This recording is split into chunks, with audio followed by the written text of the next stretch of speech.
Bonjour à toutes, bonjour à tous, bienvenue sur Les Fameux, votre podcast favori pour faire vos 10 000 pas par jour. Aujourd'hui on accueille Laura, qui est podologue et qui commence à être pas mal présente sur les réseaux. Bonjour. Bonjour à tous. Oui, si tu veux te présenter un petit peu Ouais. plus pour ceux qui nous écoutent. Moi c'est Laura, donc je suis pédicure podologue, j'ai 29 ans et ça fait 3 ans que j'exerce. Et depuis pas très longtemps, j'ai développé en effet un réseau social concernant un combat pour les grands brûlés, un combat qui me tient vraiment à cœur. Donc voilà, ça commence à avoir un peu d'impact et c'est vraiment très chouette parce que du coup il y a pas mal de choses qui se mettent en place et d'opportunités et donc c'est cool, ça avance. Et voilà, et aujourd'hui je me retrouve ici avec vous, que j'ai rencontré au collège et au lycée. Donc ça fait plaisir de vous retrouver et je trouve ça vraiment très chouette de partager ce moment avec vous. Ouais, c'est cool que tu sois venu en tout cas. Plaisir de t'accueillir. En plus, c'était un week-end, c'était vraiment pas sûr que je puisse venir, hein, mais c'est tombé pile au moment où j'étais là, donc je me suis dit, allons-y, feu, c'est le moment. C'est que ça doit se faire. Ouais, c'est ça, exactement, c'est ce qu'on se dit. Donc voilà. Et ça fait penser un peu comme quand on a reçu Pauline. Tu revois des gens des années après. Ouais. Et du coup, en général, t'as plein de choses à te raconter. Oui, c'est vrai, pas faux. Là, ça fait quelques années quand même. Ouais. Du coup, ton parcours depuis le lycée. Waouh, mon parcours depuis le lycée, il s'en est passé des choses. Hein. Donc au lycée, du coup j'ai eu mon bac, je suis partie en fac de médecine à Marseille. Et j'ai passé la première année de médecine pour me spécialiser en podologie. Et donc je rentre à l'école de Marseille de podologie en première année, après avoir réussi le concours. Et là, le directeur en fait, de l'école de podologie s'est fait virer par l'agence régionale de santé parce qu'il faisait des fraudes fiscales. Avec la clinique à Marseille. Donc on s'est retrouvés genre 90 étudiants sur le carreau, à pas savoir quoi faire, et l'agence régionale de santé nous a redispersés, les 90 étudiants, un peu partout en France. Et du coup j'ai fini à Toulouse. Je me suis retrouvée à Toulouse. Okay. Donc ouais, c'était assez dingue. Et du coup je me retrouve à Toulouse pour mes études, et je finis mes études à Toulouse. Donc j'ai eu mon diplôme à Toulouse où j'ai rencontré des gens extraordinaires. J'ai failli pas revenir ici d'ailleurs. Vraiment pas. Et c'est mes parents, en fait mon beau-père était kiné, du coup assisteront. Et quand il a pris sa retraite, il m'a dit Laura, reprends le cabinet. J'ai dit bon allez, je reviens. Et du coup voilà, je suis revenue et depuis 3 ans je suis là. Voilà un peu le parcours de depuis. C'est sur combien d'années pour faire podologue 3 ans après le concours. Tu passes le concours en fait. Donc il y en a qui le préparent en 1 ou 2 ans le concours, la PACES. Et après 3 ans. Ah oui, c'est la PACES. Okay. Ouais, c'est la PACES. PACES pour les écoles publiques. Pour les écoles privées, c'est un concours externe. Et toi, t'as fait quoi? J'ai fait PACES, du coup. Parce qu'après tout, c'est école publique. Donc voilà, j'en ai bavé. Mais même aujourd'hui, c'est encore PACES au concours? Parce que je sais que nous, les ergos, c'était comme ça à l'époque. Ouais, aujourd'hui, ça l'est encore. C'est devenu par Parcoursup, sur dossier. Ouais. Aujourd'hui, ça l'est encore, mais ils veulent tout faire passer en public. Ils veulent fermer les écoles privées, de ce que j'ai entendu. Okay. Parce que je pense que je sais pas trop ce qui se passe dans les écoles privées, mais déjà j'entendais des collègues qui sont partis à Paris, du coup 12 000 € l'année pour être podologue à la fin. Je pense qu'il y en a beaucoup qui en profitent pour faire de l'argent dans ces écoles privées parce que le cursus est trop compliqué par la voie publique, tu vois. Donc là ils sont en train d'en parler, au fur et à mesure des années, de fermer les écoles en fait privées et de pas tout centraliser vers la PACES comme les autres professions, kiné, etc. Ok. Donc, voilà. Mais la PACES, il me semble que, si je dis pas de bêtises, au jour d'aujourd'hui, tu peux plus la redoubler. Non, mais déjà, nous à l'époque, ça commençait déjà à s'enlever un peu, je me rappelle. Et là, tu peux plus du tout. Là, normalement, tu peux plus. Ouais. Donc je trouve ça limite parce que c'est très limite, mais ils ont changé le process, c'est-à-dire qu'avant c'était une PACES, maintenant ça s'appelle PASALAS.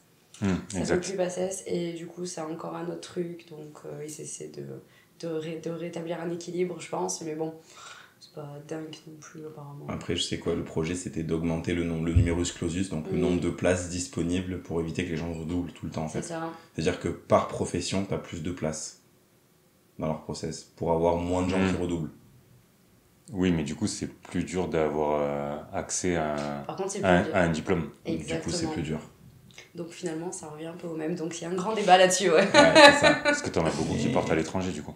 T'en as beaucoup qui partent à l'étranger, et surtout, t'en as beaucoup qui ne reviennent pas bosser en France. Donc, on se retrouve aujourd'hui dans plein de déserts médicaux, que ce soit en médecine générale ou nos professions à nous, où Mais en fait, tu manques de professionnels parce que les gens n'arrivent pas à accéder aux études.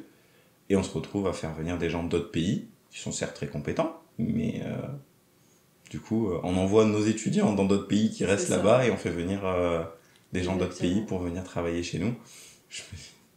Et oui. Peut-être un truc à jouer, quoi. Mais après, il faut savoir aussi, je pense, que pour l'État français, ça coûte moins cher de faire venir des médecins étrangers plutôt que de former des médecins en France. Parce que l'accès aux études, ça coûte très très cher pour l'État. Donc il y a aussi ce facteur-là qui prennent en compte. Parce que tu prends les kinés, ils vont beaucoup en Belgique, Portugal, Espagne. Ouais. Toi, c'est pareil pour faire des études de... Non, on reste assez en France quand même. Il y a certains... j'ai eu certains collègues qui sont partis en Belgique quand même faire podologie parce que c'était plus facile par rapport au concours. En effet, maintenant que tu me dis, je m'en rappelle. Mais après, sinon, moi je suis restée en France, donc je t'avoue que... À part la Belgique, je connais que la Belgique pour la podologie. Ouais, ergo c'est pareil. C'est un peu la Belgique. Parce que c'est un tirage... En fait, au lieu d'être un concours, c'est un tirage au sort. Voilà, c'est ça. C'est-à-dire que tu t'envoies ta candidature et puis t'es tiré au sort. Bon. Ouais, c'est un peu particulier quand même. c'est belge, quoi. Voilà. C'est belge. Mais ouais, c'est un tirage au sort. Donc, c'est-à-dire que... Après, quand moi je vois l'état du concours que j'ai passé à l'époque, à part savoir si t'étais capable d'engranger des informations, ça servait pas à grand-chose non plus. Il n'y avait pas de rapport. Enfin, toi, je sais pas, dans le passé, du coup, t'avais un minimum de rapport. Ouais, il y avait un minimum de rapport. Ouais, le concours, c'était programme première terminale S. Bon, en tant qu'ergo, quand tu sais que sur le concours, tu fais même pas une once d'anatomie et que tu travailles sur la génétique des drosophiles. Ouais. Bon, ou sur la force de gravitation entre deux planètes. En tant qu'ergo, on va dire que ça me sert pas à grand chose, quoi. Mais en gros, c'est ce qu'on nous expliquait, c'est qu'en gros, on veut savoir si vous êtes capable d'engranger des informations. C'est pour faire le tri. Pour faire le tri.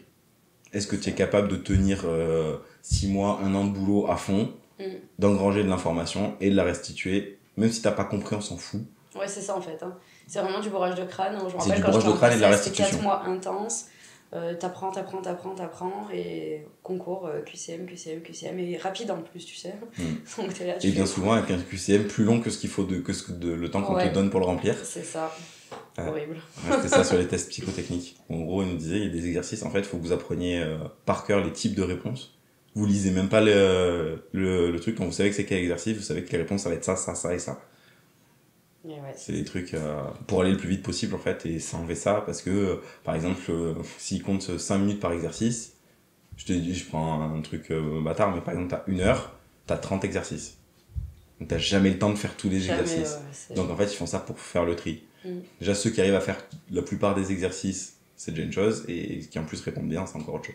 C'est ça. Et ils font le tri là-dessus. Et puis en plus, moi je me rappelle, les QCM, les notes à la fin au résultat, ça se jouait vraiment à 0,2, 0,1 point. Mais genre l'écart de 0,2 points, ça prenait en termes de classement plus d'une centaine de places, quoi. Genre il y en a, il avait 17,6, si tu veux, il était 30e. L'autre, il avait 17,8, il se retrouvait 10e, tu vois. C'était incroyable.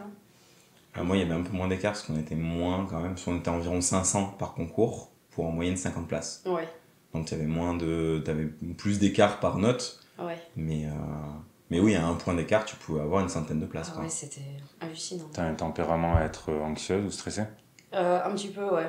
Et du coup, dans ces moments-là, comment tu gères, si t'arrives à plus ou moins gérer ou... Alors, moi, ma technique pour gérer, c'était d'être sûre que je connaissais à peu près tout ce qu'il fallait connaître et de me le répéter, ça me rassurait, tu vois. Je me disais, même si je vais oublier des choses, je sais que j'en sais vraiment pas mal déjà, tu vois. Voilà. Mais après, ça se joue vraiment beaucoup sur la confiance en soi, en fait. Parce que j'ai eu énormément de manque de confiance en moi quand j'étais plus jeune. Même encore aujourd'hui, je pense que j'ai encore un énorme travail à faire sur ça, on va pas se mentir.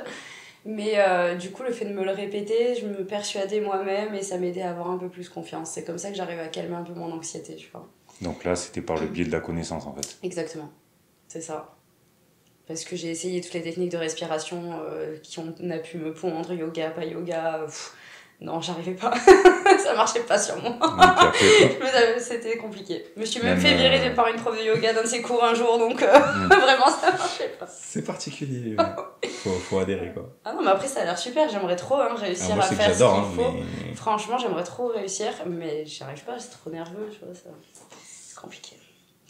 Mais... C'est parce que dans ces moments-là, t'avais la pression de réussite ? Ouais, il y avait la pression de réussite. Et puis il y avait l'envie de faire bien déjà pour montrer à mes parents que j'étais capable. Je pense qu'il y a eu beaucoup de ça. La reconnaissance. Exactement. Et puis pour montrer à moi-même aussi que j'étais capable d'aller loin, tu vois. Donc oui, il y a eu beaucoup de ça. Et t'as toujours voulu faire ça ? Pas toujours. J'ai eu un parcours... En fait, au début, j'avais été prise à Sciences Po. J'avais réussi le concours de Sciences Po à Aix. Et j'y suis restée 1 semaine parce que la mentalité là-bas était vraiment très particulière. C'est-à-dire que la première semaine, on était en cours un peu dans un espèce d'amphi. Et tu vois les jeunes qui arrivent et en fait, déjà, ils font exprès de se faire changer les cours, de tricher, de montrer à leurs camarades, tenez, on a tel cours. Mais en fait, c'était pas les bons cours, tu vois. De faire exprès de mentir sur ça pour qu'ils puissent échouer après aux examens et tout. Et en fait, si tu veux, quand j'ai vu cette mentalité-là, je me suis dit... waouh, c'est des malades quoi, je peux pas rester là. Du coup, j'ai appelé mes parents, j'ai dit écoutez, je m'en vais. Ma mère, quoi ? Tu fais quoi ? Ah, mais je me casse en fait. Ah ouais, ok. Du coup, c'était un peu dépité. J'ai dit tant pis, je vais en médecine, je vais voir. Parce que c'était un peu les deux. C'était soit la Sciences Po, parce que j'adorais l'économie et le social, ou soit tout ce qui est côté soins, médecine, etc. Et donc, je suis allée en médecine, j'ai dit je vais tenter ma chance. Et à la base, je voulais faire médecine générale. Et puis après, quand j'ai vu le nombre d'années d'études qu'il y avait réellement, je me suis dit, bon, on va peut-être tenter pour quelque chose avec un peu moins d'années d'études. J'ai pas envie de passer 10 ans forcément sur les bancs de la fac, tu vois.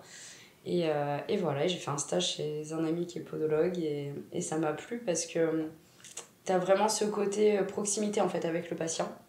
Donc, c'est-à-dire que t'es pas un peu... Parce que ma mère travaille en pharmacie. Et donc j'avais fait des stages déjà en pharmacie quand j'étais en 3e et tout. Et donc très sympa, mais je trouve que ça ressemble plus à du commerce aujourd'hui que vraiment à une relation patient-soignant, tu vois. Et ça me manquait. Et du coup, j'ai dit non, je préfère la podologie. J'avais tenté la kiné parce que mon beau-père était kiné, sauf que beaucoup trop physique pour moi. Et donc avec tous mes problèmes liés à mes brûlures musculaires et tout, honnêtement, j'aurais pas tenu la cadence. Vraiment pas. Et donc j'ai dit c'est pas la peine d'essayer, c'est pour avoir des tendinites tous les 3 matins en allant bosser, c'est bon quoi. Surtout pour une kiné, ça voilà, c'est ça, ça marque mal. Et donc j'ai fait ce stage chez le podologue et j'ai trouvé ça super intéressant parce que t'as vraiment tout le côté biomécanique du pied et de la posture avec tous les bilans podologiques, les semelles, etc. C'est super intéressant, il y a tout un champ de compétences énorme. Et le côté pédicurie où tu viens vraiment traiter sur la peau, dermato, tout ce qui est verrues plantaires, ongles incarnés, où t'es un peu plus invasif en technique. Et c'est vraiment sympa, tu vois. Donc on s'ennuie pas et ça va super bien avec mon tempérament qu'il faut pas que je m'ennuie. Donc c'est parfait. Du coup, voilà, en gros. C'est quoi que tu fais le plus dans ton cabinet ? Alors, au début, c'était beaucoup de soins. Plus de soins, mais là la tendance est en train de s'inverser. On arrive beaucoup à une génération, on a besoin de beaucoup plus de semelles, on voit beaucoup plus d'enfants parce qu'on leur fait porter très tôt des chaussures qui déforment vachement la morphologie du pied, qui déforment la marche, etc.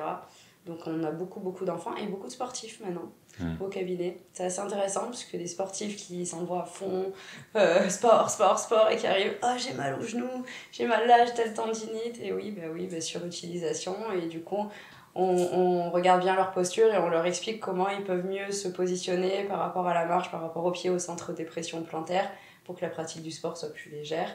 Et le fait de rééquilibrer ça, ça soulage automatiquement les muscles et les tensions, quoi. Super intéressant. Mais tu aurais quoi comme conseil à donner sur les chaussures, par exemple, pour les enfants ? Chaussures pour les enfants, jusqu'à l'âge de 6 ans à peu près, des chaussures ultra souples. Vraiment très souples, pas du tout raides, pas du tout rigides, très souples parce que en fait, anatomiquement parlant, les os du pied sont un des derniers os qui se forment en grandissant. Donc le fait de mettre des chaussures trop serrées ou trop rigides, vu qu'ils sont en train de pousser, les os, si tu veux, ça va les déformer.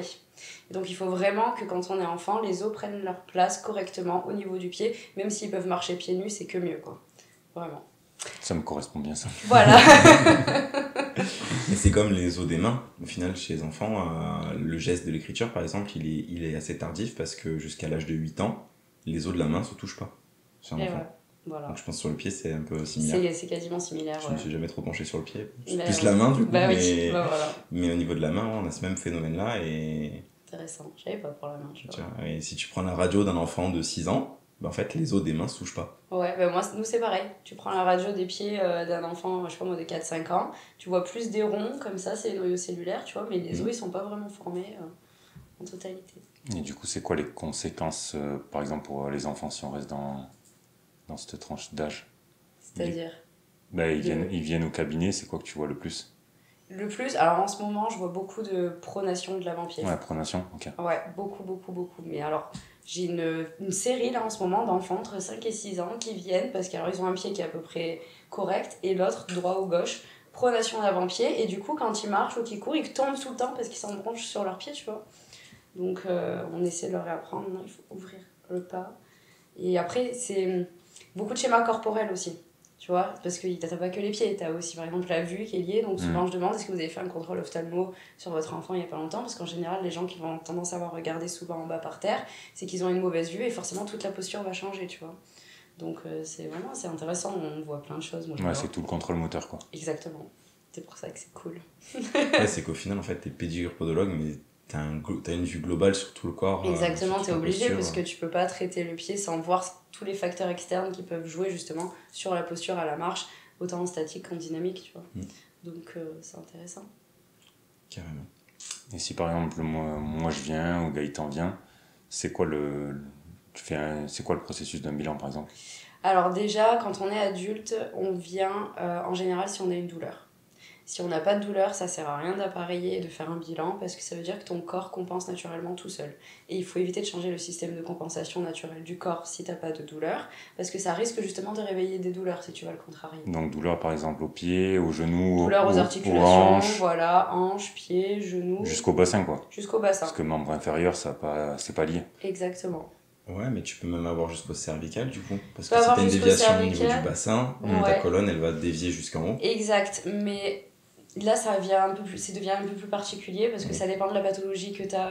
Si tu vois par exemple si t'as une scoliose, les scolioses on va éviter de trop y toucher, ça dépend comment est ta scoliose, ça dépend si elle a un angle énorme, ça dépend si elle est douloureuse ou pas douloureuse, il faut voir vraiment en fonction de chaque pathologie. Donc le dos ça reste encore quand même un peu, on y va par pincette quand même au dos, parce que des fois ça peut réveiller des douleurs, même des fois juste au niveau du bassin, quand t'as quelqu'un qui vient qui a un décalage du bassin, je sais pas moi 20 mm, tu vois un truc énorme, des fois ils viennent parce que le médecin prescrit talonnette machin, sauf que le gars tu discutes avec lui il a pas forcément de douleur et du coup tu vas l'appareiller avec une talonnette mais là tu vas créer des douleurs en fait, tu vois, parce que tu vas rééquilibrer et que le corps lui il est plus habitué à le corps il est pas habitué à ça, le nerf va soit se pincer, le nerf sciatique souvent se pince et après tu déclenches des douleurs et c'est l'enfer alors que et des fois il y en a ils ont un décalage juste de 3 mm et ils ont mal et il faut rééquilibrer, enfin c'est assez, ça dépend vraiment de chaque corps quoi. Mais en général, quand t'es adulte, si t'as pas de douleur, il vaut mieux pas se faire appareiller. En tout cas, ça c'est le grand conseil. Okay. Par contre, quand t'es enfant, c'est bien d'appareiller parce que c'est là où on peut vraiment corriger vu qu'on est en pleine croissance, tu vois. Voilà. Et si on a des douleurs, du coup, tu fais quoi? Ça dépend quel type de douleur t'as déjà, si c'est plutôt des douleurs musculaires, douleurs neurologiques. T'examines un petit peu, on examine tout, on fait une anamnèse, on fait d'abord une anamnèse, un grand interrogatoire, c'est-à-dire qu'on va regarder tous les antécédents traumatiques, s'ils font du sport, leur mode de vie, s'ils sont dynamiques ou plutôt sédentaires, enfin on va analyser tout ça, et après on fait un bilan articulaire, donc on les fait allonger sur la table d'examen, on va vérifier du coup déjà les articulations du pied, on va palper, voir si on retrouve des douleurs au niveau de l'examen, et puis ensuite on va monter chaque étage, cheville, genou, bassin, on va vérifier qu'il n'y ait pas de décalage, ensuite on les fait marcher et on regarde les empreintes aussi, on vérifie qu'il n'y ait pas les pieds plats, les pieds creux, s'il y a des valgus, des varus, il y a plein de choses à voir. Ça prend combien de temps à peu près un bilan? 1 heure. 1 heure? Ouais. C'est sportif quand même. Ah oui, c'est sportif. 1 heure en général avec la remise des semelles, parce que du coup je remets semelles en direct pour éviter que ce soit trop long. Et sinon, non, si tu fais pas la remise des semelles en direct, je dirais 3/4 d'heure à peu près, 40-45 minutes. Ouais. Ok, donc t'arrives à faire les semelles en 15 minutes. Ouais, bah oui, parce que c'est des semelles thermoformées qui sont moulées sur le pied si tu veux. Okay. Donc en fait, tu vas découper ta base par rapport à la chaussure, à la morphologie du pied, la résine, tu les moules sous le pied, après tu rajoutes les éléments dessus, au couvrement. On a été bien formés à Toulouse pour être performants sur la production. Donc, non, mais c'est bien. C'est bien, c'est important. C'est important. Et puis ça, c'est assez intéressant parce qu'en fonction de chaque école, on a vraiment une manière différente. J'ai remarqué les podologues ont une manière différente de faire les semelles orthopédiques. C'est assez dingue. J'ai vu des podologues qui sont formés du coup à Marseille, parce qu'elle a réouvert après l'école à Marseille, ou dans d'autres écoles. Et on a des fois pas du tout la même manière de procéder, quoi. Donc voilà, après c'est un peu propre à chacun, tu vois, chaque professionnel fait comme il se sent plus à l'aise aussi, je pense. Et donc voilà. Bah, nous, c'est vrai qu'en ergo, pareil, suivant les écoles, les orthèses, la fabrication d'orthèses, Les techniques sont pas les mêmes, tout dépend de l'intervenant qui vient te faire les cours. Et le nombre d'heures alors pour le coup, le nombre d'heures que l'IFE met en avant dans son programme, parce qu'il y a un petit ajustement du nombre d'heures sur les UE. Donc il y a certaines écoles qui vont voir plus par exemple de psycho, et d'autres plus d'orthèse, des choses comme ça. Et voilà. Nous c'est pareil. Nous tu vois par exemple on avait énormément d'heures en clinique, en pratique, etc. Alors que dans notre école, ils étaient plus poussés aussi sur la théorie, mais du coup, ils ajustaient un peu moins sur la clinique. Enfin, on n'avait pas tous les mêmes... C'est ça. Et en termes de business, du coup, tu répartis des grosses journées, du coup, tu me disais un petit peu en off. Ouais. Et du coup, est-ce que tu cherches un chiffre précis, des bilans précis? Au début, les premières années, je cherchais un chiffre de ouf. Okay. Et là, ça fait 1 an que j'ai pris la régulation de l'URSSAF, je cherche plus de chiffre du tout. Pour être honnête. Franchement, en profession libérale, ils nous ratent pas quand même, tu vois. Non, je te confirme. Ouais, voilà. On est sur surtout avec les semelles orthopédiques, quand même, on arrive à faire des semaines, on a quand même des gros chiffres d'affaires. Et en vrai, en termes de chiffre d'affaires, on a un peu plus de la moitié qui part à l'État et aux charges du cabinet, quoi. Donc, au début, je faisais des grosses journées, tu vois. Puis aussi, j'avais ce truc-là, je pense, de conscience professionnelle ou de vouloir aider les gens, tu sais, de vouloir aider un maximum de personnes à la journée. Et en fait, je me suis épuisée à faire ça pendant 2 ans et demi. Mais vraiment épuisée, c'est-à-dire que le matin, je me levais, j'étais fatiguée, quoi. Tu vois, horrible. Et d'ailleurs tu le sens, t'es plus irrité quoi. Quand t'as des patients qui viennent, t'es beaucoup moins patient à ce qu'ils vont te raconter, t'es plus énervé, tu vois. Donc je me suis dit ok Laura, ça c'est signal d'alarme, on va se calmer. On va se calmer. Et puis il y a quelques mois de ça, en plus on a découvert que j'avais une tumeur sous mes brûlures. Donc je me suis fait opérer il y a quelques mois et ça a été un peu aussi le signal d'alarme on va réduire la cadence fortement en fait, parce que là c'est trop, ça va pas. Et donc non, pour répondre à ta question, en termes de chiffres, je m'étais fixée à chiffre où je m'étais dit je veux me faire minimum 3-4 000 euros par mois. Et finalement le chiffre a vachement dépassé, mais du coup en bénéfice j'en reviens à 3-4 000, voire même 5 000 des fois, tu vois. Donc ça va, par mois. Mais non, là je faisais des journées jusqu'à 20h, 20h30. Là j'ai réduit jusqu'à 18h quoi. J'arrête à partir de 18h. Sinon après, puis même t'as plus de vie perso quoi.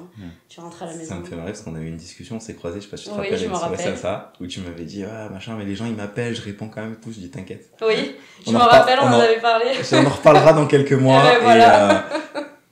C'est exactement ça. Et finalement voilà. Et puis aussi, tu sais, quand tu travailles autant comme ça, je trouve qu'il y a une partie de moi qui s'est perdue là-dedans. Je sais pas comment t'expliquer, genre, t'es tellement dévoué dans ton métier que t'en oublies aussi un peu, toi, ce que tu veux faire de ta vie. Ton identité et qui tu es, en fait. C'est ça, exactement. Et puis en fait, ça a été vraiment le coup de la tumeur qui m'a forcé, si tu veux, à m'arrêter pendant 1 mois et encore. 1 mois, le médecin il était pas content, il m'a dit tu devrais t'arrêter plus. J'ai dit non mais là je peux pas. Je peux pas rester à la maison pendant plus d'1 mois quand même. Bref. Et ça m'a forcé, si tu veux, à me poser des questions que t'as pas le temps de te poser quand t'es dans le jus tout le temps. Tu prends du recul, tu penses à toi. C'est ça. Et là, je me suis dit, putain, Laura, merde, en fait, t'es pas du tout en train de faire les choses qui te font vraiment vibrer et qui te font rêver, quoi. C'est un métier que t'adores, certes, t'adores faire ça, mais t'as aussi une part de toi qui rêve et qui aspire à autre chose et tu le fais pas, en fait. Tu t'oublies. Et c'est là que je me suis dit, ok, on va répartir son temps et je vais commencer à lancer mon projet enfin sur les Grands Brûlés et je vais le faire vivre, alors que ça faisait des années que c'était dans ma tête et que je le faisais pas vivre du tout, tu vois. Bah écoute, on parlait de ton projet Grand Brûlé que tu commences à développer. Donc, Ouais, bah oui, c'est un projet qui me tient vraiment particulièrement à cœur et ça faisait des années que je l'avais en tête et en fait, je trouvais jamais le courage de vraiment le faire. Je sais pas si c'est le courage ou le manque de confiance ou un peu ce syndrome de l'imposteur, tu sais, tu te dis pourquoi tu vas toi faire monter quelque chose pour ça, est-ce que t'es légitime de faire ça en fait? Ça a été la vraie question, est-ce que t'es vraiment légitime de faire ça alors qu'il y en a plein d'autres qui pourraient le faire, pourquoi toi, tu vois? Et donc j'ai toujours hésité et quand j'ai eu ce problème de santé il y a quelques mois, ça m'a tellement remise en question, comment expliquer, ça m'a un peu fait revivre le traumatisme que j'ai eu avec mon accident.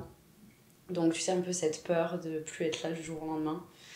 Et en fait, quand tu vis ça, tu te dis ok, tu t'en fous des questions que tu te poses et des histoires que tu te racontes dans ta tête et tu te dis non mais c'est bon en fait vas-y fonce, ta vie t'en as qu'une seule et ça marche c'est bien, ça marche pas tant pis mais au moins t'auras essayé de faire quelque chose qui te fait vibrer et qui a du sens pour toi. Et quand j'ai compris ça, y a beaucoup de choses qui ont changé autour de moi. Et donc je me suis dit, ok Laura, parce qu'au début j'avais la grande peur d'être face caméra, là j'étais là en mode, ok c'est stressant, l'objectif sur moi, je veux pas qu'on me regarde, surtout me regardez pas, tu vois, horrible. Et petit à petit, en y travaillant, j'ai commencé à avancer, j'ai commencé à faire des vidéos de prévention sur les brûlures, j'ai commencé à contacter une grande asso, donc Burn and Smile ça s'appelle, une asso pour les grands brûlés, qui d'ailleurs la marraine de Burn and Smile est Julie Bourges, qui est assez connue, ou 12 février sur les réseaux sociaux, et qui elle aussi a percé par son combat sur les grands brûlés, et c'est super intéressant dans ce qu'elle fait. Et donc j'ai contacté le président de l'asso, parce qu'il était en plus, c'est vraiment, le timing était parfait, comme quoi des fois l'univers s'aligne, c'est incroyable. Au moment où j'écris à l'asso et tout, le président donc, de l'asso m'appelle, il me dit mais écoute, c'est incroyable parce qu'on vient d'ouvrir justement une section dans notre asso où c'est une catégorie que pour les ambassadeuses en fait, et si tu veux, ça s'appelle des ambassadeuses.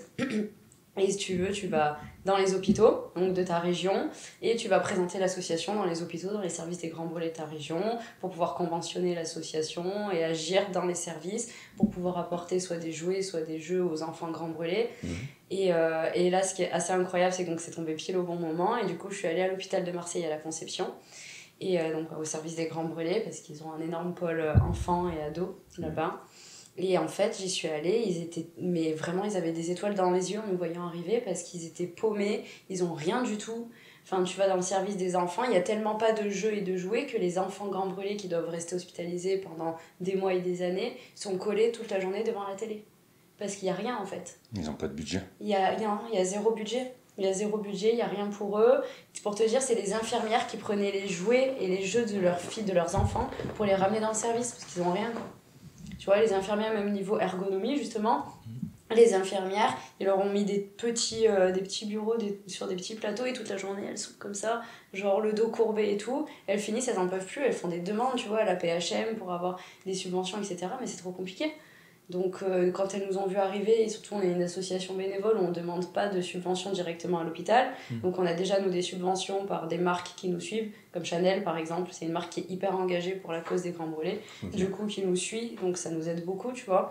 Et du coup, ils étaient là en mode, mais waouh, c'est incroyable, genre, ils nous ont vraiment ouvert les bras. Et là, du coup, on commence à agir, en tout cas déjà pour la région de Marseille.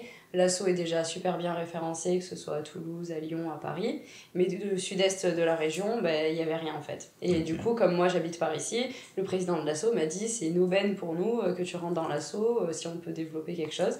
Et en effet, à Marseille, il n'y avait rien du tout. Quoi. Donc toi, tu n'as pas créé l'asso, mais tu t'es greffé à eux. C'est ça, exactement. Pour le secteur du Sud. Pour le secteur du Sud-Est, ouais. Et donc là, on commence par Marseille, on vient développer Marseille, et puis après on va aller à Toulon, hier à l'hôpital Lyon-Bérard. Et après, au fur et à mesure, voir tous les autres services qui en ont besoin. Quoi. Donc ouais, ça fait du taf et je trouvais ça incroyable parce que ça tombait pile au bon timing, tu vois, que je me réveille en mode... Et du coup, ça m'a permis de déculpabiliser parce qu'au début, je culpabilisais, je me disais Laura, t'as perdu du temps quand tu vois tout ce qu'il y a à faire pour ce combat, etc. Et en fait, je me suis dit, non, si j'étais rentrée avant, ce service-là n'existait pas dans l'asso, tu vois. Ouais.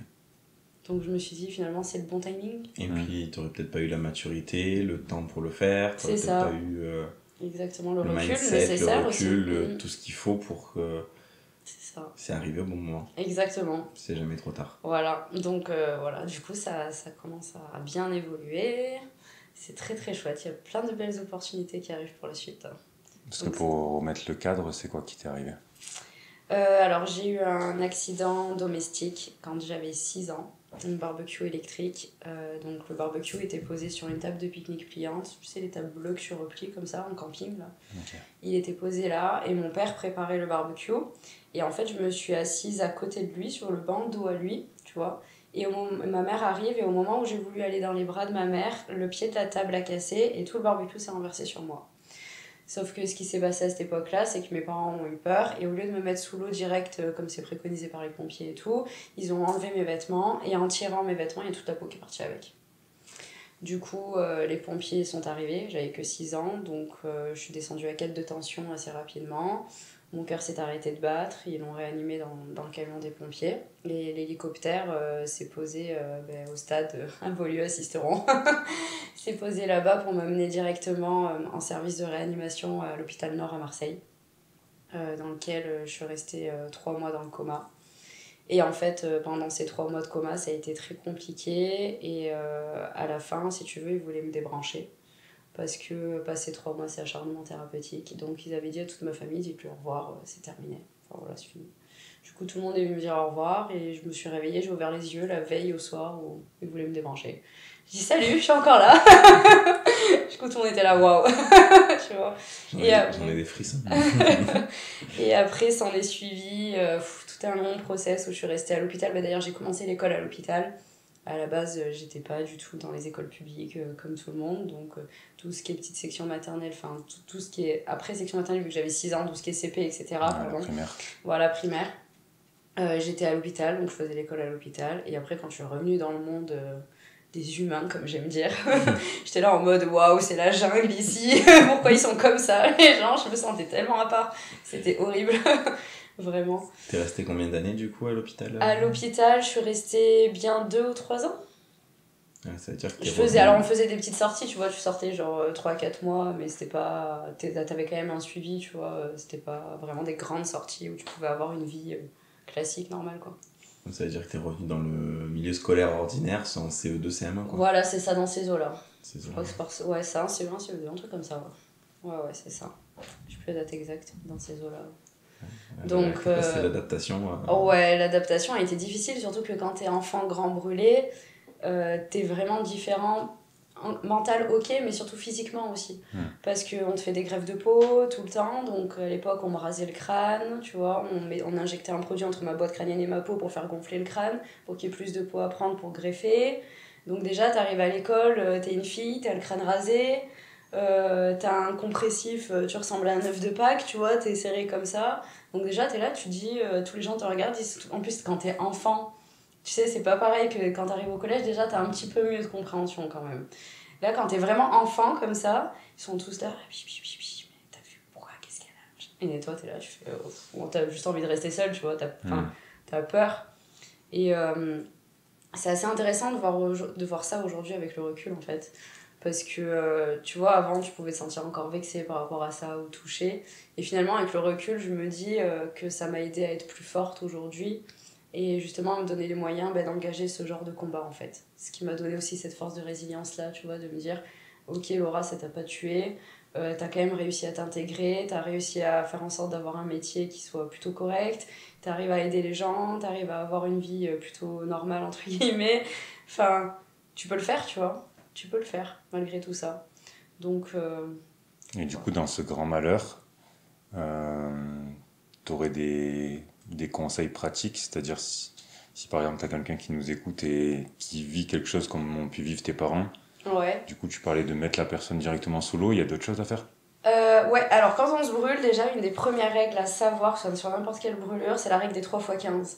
Donc, c'est-à-dire faire couler de l'eau, déjà qui soit plutôt tiède, à 15 degrés, du coup. Si je me brûle, du coup, je mets plutôt de l'eau tiède que de l'eau froide? Ouais, jamais d'eau froide. Ok. Jamais d'eau froide, plutôt de l'eau tiède vers 15 degrés, pendant 15 minutes et à 15 cm de distance, en fait. Et tu la laisses couler, comme ça. 15 minutes? Ouais, 3x15. 15 minutes, 15 cm et 15 degrés, du coup. Et en fait, ça va stopper le processus de brûlure. Donc, c'est-à-dire que la brûlure va s'arrêter quasiment direct. Ça va éviter aussi les infections. Et après, bien sûr, aller consulter directement un médecin s'il y a brûlure. Et faire attention aux brûlures qui paraissent entre guillemets invisibles, qui ne font pas forcément de grosses marques. Parce que c'est souvent les brûlures au 3e degré, celles-là, qui sont pas rouges, tu vois. Celles-là, c'est les pires. Donc, aller consulter direct. Et d'ailleurs, elles font pas forcément mal sur le coup, celles-là. Au contraire. Elles te font mal plusieurs jours après? Ouais, et sur le moment, ça fait pas mal, quoi, tu vois. Ça là, c'est que c'est vraiment brûlé au 3e degré, ça a tellement brûlé les nerfs, etc., que là, faut agir très vite, quoi. Elles font pas mal parce que tes nerfs sont saturés et ils envoient plus d'infos, quoi. Exactement. Donc ça, déjà, c'est la règle de base. Si vous brûlez, même en faisant la cuisine, 3x15 direct. Ça évite, et puis ça évite d'avoir une grosse cicatrice après aussi, surtout. Donc voilà. C'est dur de réagir après l'histoire. Non, mais ça prouve aussi que malgré un drame comme ça, on peut s'en sortir aussi derrière. On peut s'en sortir, c'est possible. Il y a une belle histoire de vie. Il y a une belle histoire de vie. Par contre, ça demande beaucoup puis même d'exercice mental tous les jours, hein, parce que c'est pas tout rose tous les jours, c'est pas vrai. Faut casser ce mythe de la nana qui a eu un grave accident et qui est toujours dans la force, machin. Non, c'est pas vrai. Il y a plus de moments de faiblesse que de force. Faut le savoir. Mais il y a la façade. Voilà, il y a la façade. Et c'est comme pareil dans un business, tu sais, t'as la face cachée de l'iceberg, c'est pareil pour ta vie perso, t'as la face cachée de l'iceberg en fait. Et la face cachée de l'iceberg est souvent plus énorme que ce qu'on montre. Mais ça vaut le coup de le vivre, ça vaut le coup de le faire en fait. C'est ce que je me dis, tu vois. Et puis je me dis, on m'a donné la chance de vivre, alors faut en faire quelque chose aussi, tu vois. Si je suis encore là, c'est peut-être pas pour rien. C'est clair que t'étais sur le fil, quoi. Voilà. Donc ouais, c'est sûr, c'est pas facile tous les jours. Et dans les moments de down, t'as appris à te connaître, tu sais entre guillemets quoi faire, comment faire. Ouais, dans les moments de down, alors justement c'est assez particulier parce qu'au début dans les moments de down, je voulais absolument apprendre à me connaître, tu vois, être fixée sur ces questions-là de qu'est-ce que je vais faire quand ça m'arrive, etc. Être ultra persécutée par ça. Et en fait, je me suis rendu compte que maintenant quand ça m'arrive, il faut juste que je laisse passer l'émotion, tu vois. Certes, t'es en down, ça va pas, et au lieu de me poser 1000 questions, en fait maintenant le fait de plus appréhender et de plus me poser ces questions-là et de me laisser l'opportunité de la vivre, l'émotion, elle part encore plus vite que ce qu'elle est arrivée, tu vois. Ok, donc t'acceptes de recevoir l'émotion, c'est ça, tu la laisses entrer et après comme ça elle se digère assez rapidement du coup, en fait, parce que le fait de lutter contre elle, ça va encore plus enclencher ton cerveau dans un mécanisme de défense, et à chaque fois que ton émotion va arriver, du coup, ton cerveau va la percevoir comme un danger, au lieu de la percevoir comme quelque chose d'assez naturel qui fait partie de toi, tu vois. Et du coup, à chaque fois, ça va être un phénomène de focalisation aussi, ça. Et du coup, ça prend encore plus d'importance. C'est ce que j'ai appris en tout cas. Parce que pendant des années, je me battais contre. Non, je veux surtout pas ressentir ça, la douleur. Oh, mon Dieu, quelle horreur, surtout pas, c'est horrible, tu vois, je veux pas. Les moments de down, c'est la douleur en fait. Ouais, les moments de down, c'est la tristesse, et t'as l'impression de. Je sais pas, c'est assez particulier. T'as l'impression d'être là, mais pas là, en fait, d'être en vie, mais tu sais pas pourquoi t'es en vie. C'est vraiment tous ces trucs-là qui reviennent. T'es déprimé, mais tu sais pas pourquoi. Rien que le simple fait d'aller faire une action normale, genre aller faire tes courses, c'est déprimant, tu vois. Le fait de te lever de ton lit, c'est déprimant. T'as pas envie, tu vois. Mais tu sais pas pourquoi ça revient d'un coup comme ça. C'est vraiment... C'est ancré en toi, et il y a des moments, t'as besoin que ça ressorte parce que peut-être t'as un trop-plein émotionnel et qu'il faut que ça lâche, en fait, tu vois. Donc ouais, c'est pas forcément facile tous les jours, mais il faut se laisser le droit de vivre ça, parce que si tu te laisses pas le droit de vivre ce qui est négatif, tu peux pas te laisser le droit ensuite de vivre ce qui est positif, en fait. En tout cas, à sa juste valeur, tu vois. C'est une forme d'équilibre. Voilà. Ouais, ça c'est un gros débat. Ouais. Parce que moi je sais, quand j'ai les douleurs, des fois tu te poses un milliard de questions. Mais oui. Est-ce que tu dois lutter contre la douleur? Est-ce que tu dois l'accepter? C'est pas évident. Trop de questions. Ouais. Et est-ce qu'en même temps, l'accepter, c'est pas lutter contre elle avec d'autres armes? Exactement, aussi, peut-être. Ouais, après, je pense qu'on réagit tous différemment aussi. On réagit tous différemment. Je pense que surtout, ce qui est important, c'est que se dire que c'est ok, la manière dont tu réagis pour toi-même. Tu vas pas... Alors, le problème, c'est que je trouve qu'on se focalise trop sur est-ce que c'est la bonne façon dont j'ai réagi. Mais il n'y a pas de bonne ou de mauvaise façon de réagir. C'est est-ce que c'est bon pour toi? Est-ce que t'es ok avec ça, en fait? Après, du moment où t'es ok avec ça, avec ta façon de réagir, c'est bon, t'as rien à prouver aux autres, c'est toi. Je suis d'accord à 1000%. Et souvent, ce qui est dur, je pense, c'est d'arriver avec tes mots à faire transmettre potentiellement à ton cercle proche ce que tu peux ressentir. C'est vrai, je suis totalement d'accord. Mais alors, est-ce que ça vient d'un besoin? T'as besoin qu'ils comprennent ce que tu ressens? Est-ce que c'est eux qui te demandent?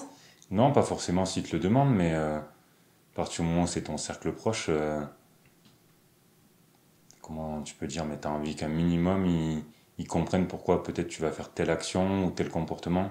Pas pour te justifier, mais pour qu'ils comprennent un petit peu le cheminement de pourquoi tu fais telle ou telle action, tu vois. Ouais. Et que c'est pas forcément contre eux. Bien sûr, mais je veux dire, en quoi c'est... Justement, tu vois, c'est intéressant ton point de vue, j'aime beaucoup, mais pourquoi tu enfin, je sais pas, entre guillemets, est-ce que tu te sens obligé de leur expliquer pourquoi tu devrais leur montrer que c'est pas contre eux? Non, pas obligé, puis je pense qu'au bout d'un moment, quand tu l'as expliqué une fois, 2 fois, 3 fois, ils comprennent. Ils ont capté, ils savent, tu vois. Donc tu vas pas le redire à chaque fois, mais... Par exemple, quand t'as des moments, toi, où t'es pas bien, du coup, je pense que tes proches qui te connaissent, t'as plus besoin de leur dire, ils le voient. Ouais, peut-être. Je me suis jamais vraiment posé la question par rapport à... C'est pour ça que c'est intéressant, je trouve, ta manière de réfléchir. Parce que tu vois, par exemple, quand j'ai mes moments de down, je vis mon moment... Enfin, je suis dans ma bulle, etc. Mais j'ai jamais eu vraiment de retour qu'on vienne me voir en mode qu'est-ce qu'il y a, ça va pas, etc. Parce que je suis ok avec le moment que je vis d'être comme ça. Je sais pas comment t'expliquer. Il y a pas de... On va pas venir me voir pour me poser 1000 questions, en fait. Tu vois, et si on vient me poser une question, genre tu dis écoute là je suis pas bien, j'ai juste besoin d'être seule ou j'ai besoin de ça, voilà c'est tout, basta. Parce que c'est clair, tu vois, c'est limpide en fait. Tu vois, donc t'as pas besoin de réexpliquer ou qu'on vienne me voir parce que justement on se pose des questions, non, qu'est-ce qu'elle a Non, mais moi c'est plus entre guillemets, tu peux être différent, avoir peut-être 2 facettes, les moments où tu vas bien, les moments où tu vas moins bien. Ah bah bien sûr, comme puis même pas que 2, je pense qu'on a tous des milliers de facettes différentes. En termes de personnalité, en termes de comportement, en termes de plein de choses. Et c'est plus pour que les personnes qui t'entourent, elles comprennent ça, et pas qu'elles se disent... si elles ont besoin de comprendre. Il est bipolaire ou elle est bipolaire. Et... Bah ça, après, c'est leur jugement. C'est leur jugement. Et en quoi ça te touche, ce jugement-là, pour que tu te sentes obligé de te justifier pour pas qu'ils croient que t'es bipolaire? Non, je dirais pas que ça me touche, mais... Je sais pas, moi après je me dis quand même avec mon cercle proche, j'aime bien qu'ils comprennent les choses, tu vois. Ouais, je vois. Mais je vois ton point de vue aussi. Quand t'es pas bien, malheureusement, de toute façon, t'auras beau en parler, c'est toi qui le vis. C'est toi qui le vis. Donc je comprends totalement. Et la relation avec tes parents, ça a été... Ouais, ça a été compliqué. Ça a été compliqué du coup? Ouais, ça a été très très compliqué. En fait, quand j'ai eu mon accident, mon père a pas vraiment supporté la chose, du coup il est parti très rapidement, il nous a abandonné, ma mère et moi. Donc je me suis retrouvée à grandir un peu sans mon père. Et du coup j'ai eu ma mère, et ma mère a tout supporté quasiment toute seule, elle était là tous les jours à l'hôpital avec moi, elle a toujours été là pour moi, c'est vraiment une femme extraordinaire pour ça, je sais pas ce que je serais sans elle. Et puis il y a eu mon beau-père aussi, parce que du coup vu que mon père là qu'il est parti, elle s'est remariée quand même. Et mon beau-père a réellement joué le rôle de mon père en fait depuis petite. Donc mon beau-père je le considère plus comme mon père aujourd'hui, tu vois. Et du coup ça va très bien avec eux, tu vois. Bon après il y a eu des moments, je t'avoue que quand t'es grande brûlée, que t'arrives dans ta crise d'adolescence, faut tenir le choc, hein, ma mère le pauvre, parce que j'ai été pas une enfant tendre. Je pense que t'as des trucs à relâcher. Ah ouais, là c'était compliqué, hein, les fugues de la maison, je m'en vais, je prends la lampe frontale, j'assiste au rond, je pars de chez moi avec la lampe frontale et mon sac à dos, j'arrive au tort. Et en plus au collège, tu vois, j'avais genre 15-16 ans, les copains du tort, Laura tu fais quoi? Je m'en vais, mais tu vas où? Je sais pas, je m'en vais. Ok. Très bien, t'as les gendarmes de Sisteron qui arrivent, mademoiselle, vos parents, ça fait 48 heures qu'ils vous cherchent. Oui, moi je veux pas rentrer, mais si, va falloir rentrer. Ok, d'accord. Enfin voilà, tu passes par des étapes quand même de ta vie où tu rejettes tout, quoi. Tu vois, tu rejettes tout. Et je pense encore plus avec le traumatisme, comme tu t'acceptes pas toi, tu rejettes encore plus, mais du coup tu rejettes ton cercle proche, tu rejettes vraiment tout, tu rejettes la société, tu rejettes les règles, tu rejettes tout. Donc non, ça a été une phase assez compliquée quand même, enfance, adolescence. Enfance encore ça va, mais adolescence, crise d'ado, j'en ai fait baver à mes parents quand même, j'avoue que les pauvres, ils ont vraiment tenu le choc. Aujourd'hui ça va mieux. Aujourd'hui ça va mieux heureusement, à presque 30 ans, sinon ce serait problématique. Ouais, là aujourd'hui t'arrives à bien communiquer? Ouais, aujourd'hui ça va, je communique mieux avec eux. Après ma mère a jamais été une grande bavarde, si tu veux, c'est pas une grande communicatrice. Donc, communicante, pardon. Donc... Peut-être plus les actes que... Ouais, c'est ça. Donc, j'ai plutôt été libérée. Mais par contre, mon beau-père fait vachement l'équilibre sur ça, il communique beaucoup. Ouais, ce que j'allais dire... beaucoup dans l'expression. Du coup, est-ce que tu penses que, par exemple, quand tu vis des traumas comme le tien, est-ce que... sur quel curseur tu juges l'importance de la communication?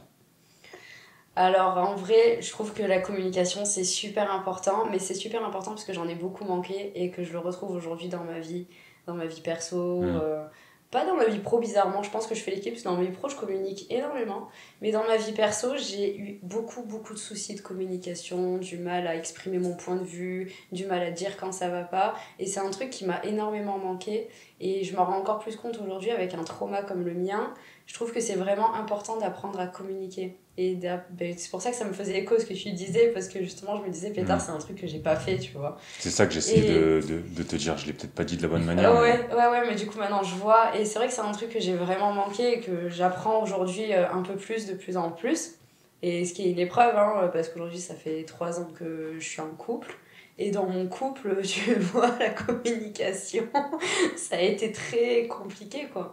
Il y a eu pas mal de périodes de friction, etc. Mais parce que dès qu'il y avait quelque chose qui m'allait pas, au lieu d'aller en parler, je le gardais pour moi et je faisais la gueule et c'était terminé, je voulais plus entendre parler, tu vois. Cette manière de réagir. Alors que non, tu te calmes 5 minutes et après tu vas en parler et on peut faire avancer les choses, tu vois. Mais quand t'es buté, hein. Donc non, la communication, c'est vraiment... Et puis je trouve que c'est un point qu'on... Aujourd'hui, quand je vois avec l'éducation des enfants et tout, je trouve que c'est dommage qu'on n'en fasse pas plus de communication, qu'on nous l'apprenne pas plus, au moins à l'école, tu vois. Parce qu'on a plein justement d'objets de communication aujourd'hui, les réseaux sociaux, les téléphones portables, etc. Et finalement, je trouve qu'on est tous sauf en train de communiquer, quoi. On se replie tous chacun dans notre bulle, sur notre truc, et on oublie... vraiment de communiquer alors qu'on a un sacré pouvoir de communication aujourd'hui, c'est dommage, tu vois. Au plus on peut communiquer, au moins on communique. Exactement. Et le pouvoir de la communication non verbale, vous en pensez quoi? Ça, c'est un vrai sujet. Hein. C'est un vrai sujet là, de toute façon, 80% des informations qu'on se transmet entre humains, c'est du non verbal. Ouais, c'est vrai. C'est vrai. Donc à partir du moment où 20% des informations tu les transmets par ta parole et le reste par le non verbal. Tu vois, moi pourquoi j'aime beaucoup faire de messages audio notamment, c'est parce qu'à l'écrit, l'interprétation, elle peut être, tu vois, trop bizarre. Parce que peut-être Laura va avoir une manière d'écrire, toi une autre manière. Oui. Et finalement, tu vas l'interpréter.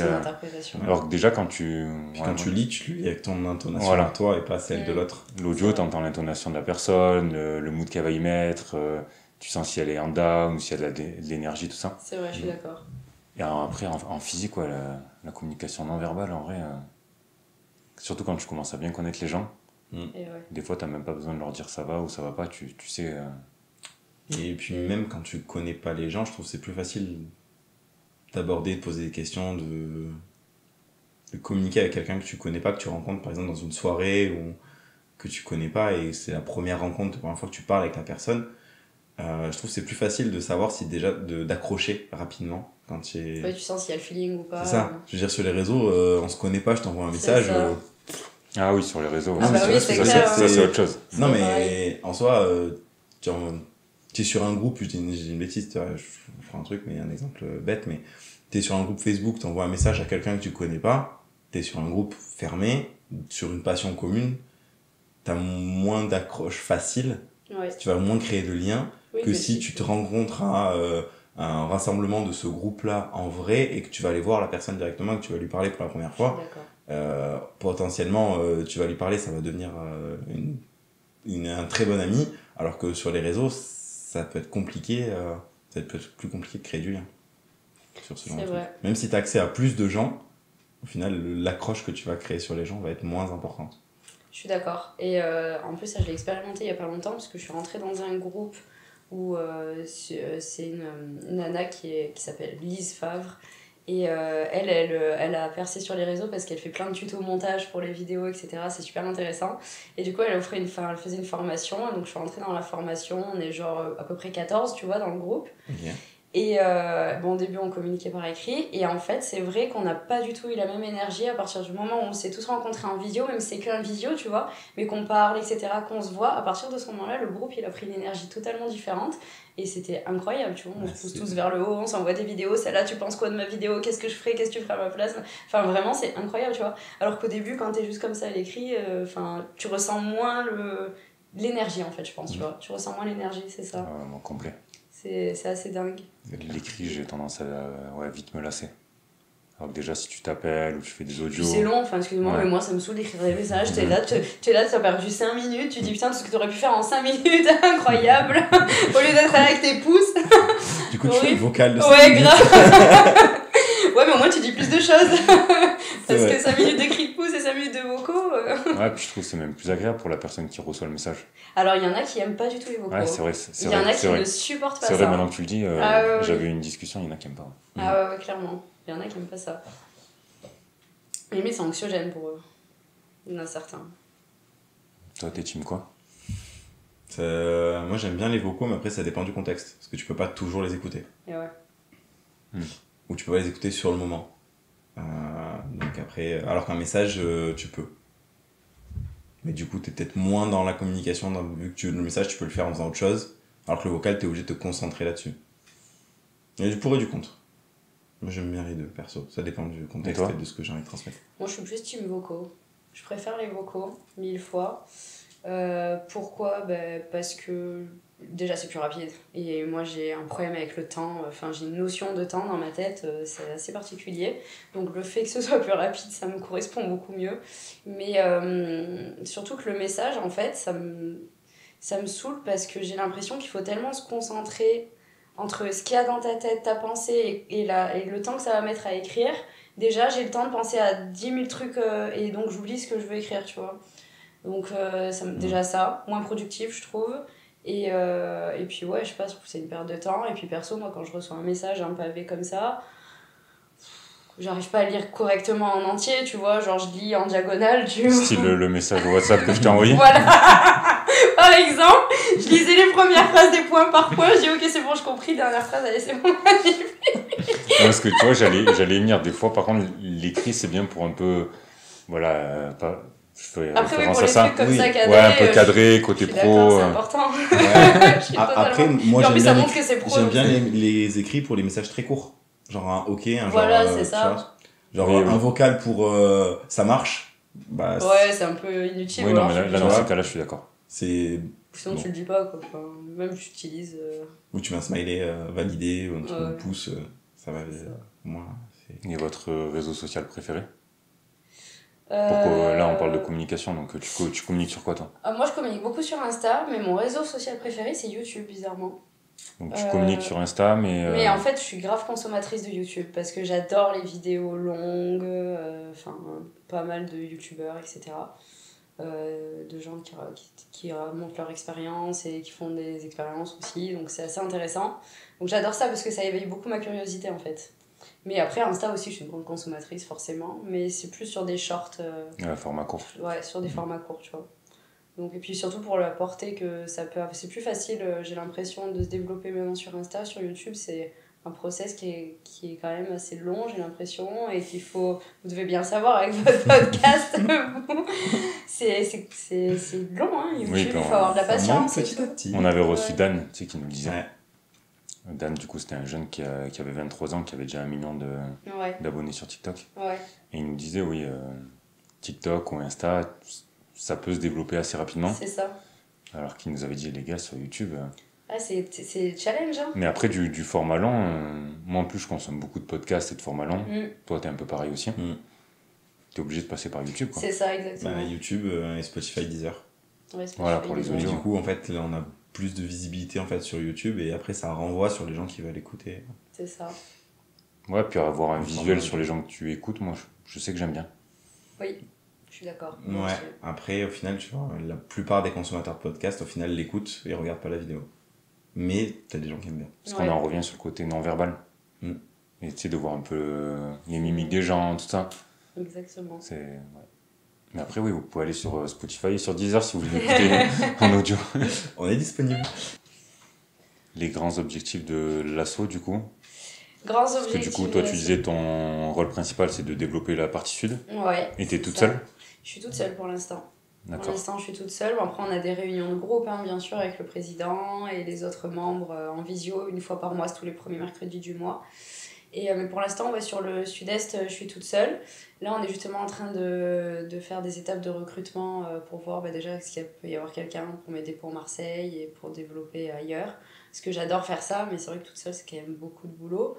Après, ça va, je le vois pas passer en tant que boulot parce que ça me passionne vraiment. Mais si on est au moins 2, ça nous permettrait de répartir un peu les tâches et d'aller encore plus loin. Donc, ce serait cool. Et puis les grands objectifs, c'est vraiment de faire connaître l'asso parce qu'il y a aujourd'hui encore trop d'hôpitaux dans les services publics qui sont trop laissés à l'abandon en fait. Trop laissés à l'abandon par l'État parce qu'il n'y a pas les moyens nécessaires. Et puis c'est dommage d'avoir autant de personnes qui souffrent, qui sont isolées comme ça. Faut vraiment faire avancer les choses en fait. Et en plus, pas c'est même pas uniquement parce que je suis grande brûlée aussi, mais c'est vrai que les grands brûlés, c'est un service qui est souvent oublié. On est vraiment, en termes de handicap, on n'est pas tant reconnu que ça en fait, tu vois. Donc on est souvent oublié parce que, alors que pourtant, en termes de chiffres, quand même, on est nombreux. Les enfants grands brûlés, c'est plus que ce qu'on pense, tu vois. Et c'est dommage. Donc oui, il faut faire bouger les choses. Et donc les grands objectifs de l'asso, c'est de la faire connaître au maximum, de montrer, parce que par exemple, tu vois, je suis allée à l'hôpital à Marseille, ils savaient même pas qu'on existait. Ils savaient même pas qu'on existait, alors que pourtant, on est développé sur déjà pas mal de villes, Paris, Lyon, Toulouse. Le président de l'asso a eu un article dans Le Monde, en interview. Enfin, je veux dire, on est en train de se développer pas mal, tu vois. Et il y a encore plein d'autres hôpitaux qui savent pas qu'on existe. Et donc, ça veut dire qu'il y a encore plein d'enfants, même d'adultes, qui sont pas du tout pris en charge comme il faut, tu vois, ou pas soutenus. Par exemple, rien que les pôles d'accueil mère-enfant, quand tu fais les pansements et tout, souvent tu restes, les parents aiment bien rester avec les enfants parce qu'ils doivent rester quelques nuits à l'hôpital. Mais par exemple, tu vois, à Marseille, le pôle mère-enfant, il offre pas la capacité aux mamans de pouvoir rester avec les enfants. Donc les enfants sont tout seuls, des fois, à passer quelques nuits à l'hôpital. Et sur des enfants en bas âge, ça peut être compliqué. Et sur des enfants en bas âge, ça peut être compliqué. Donc oui.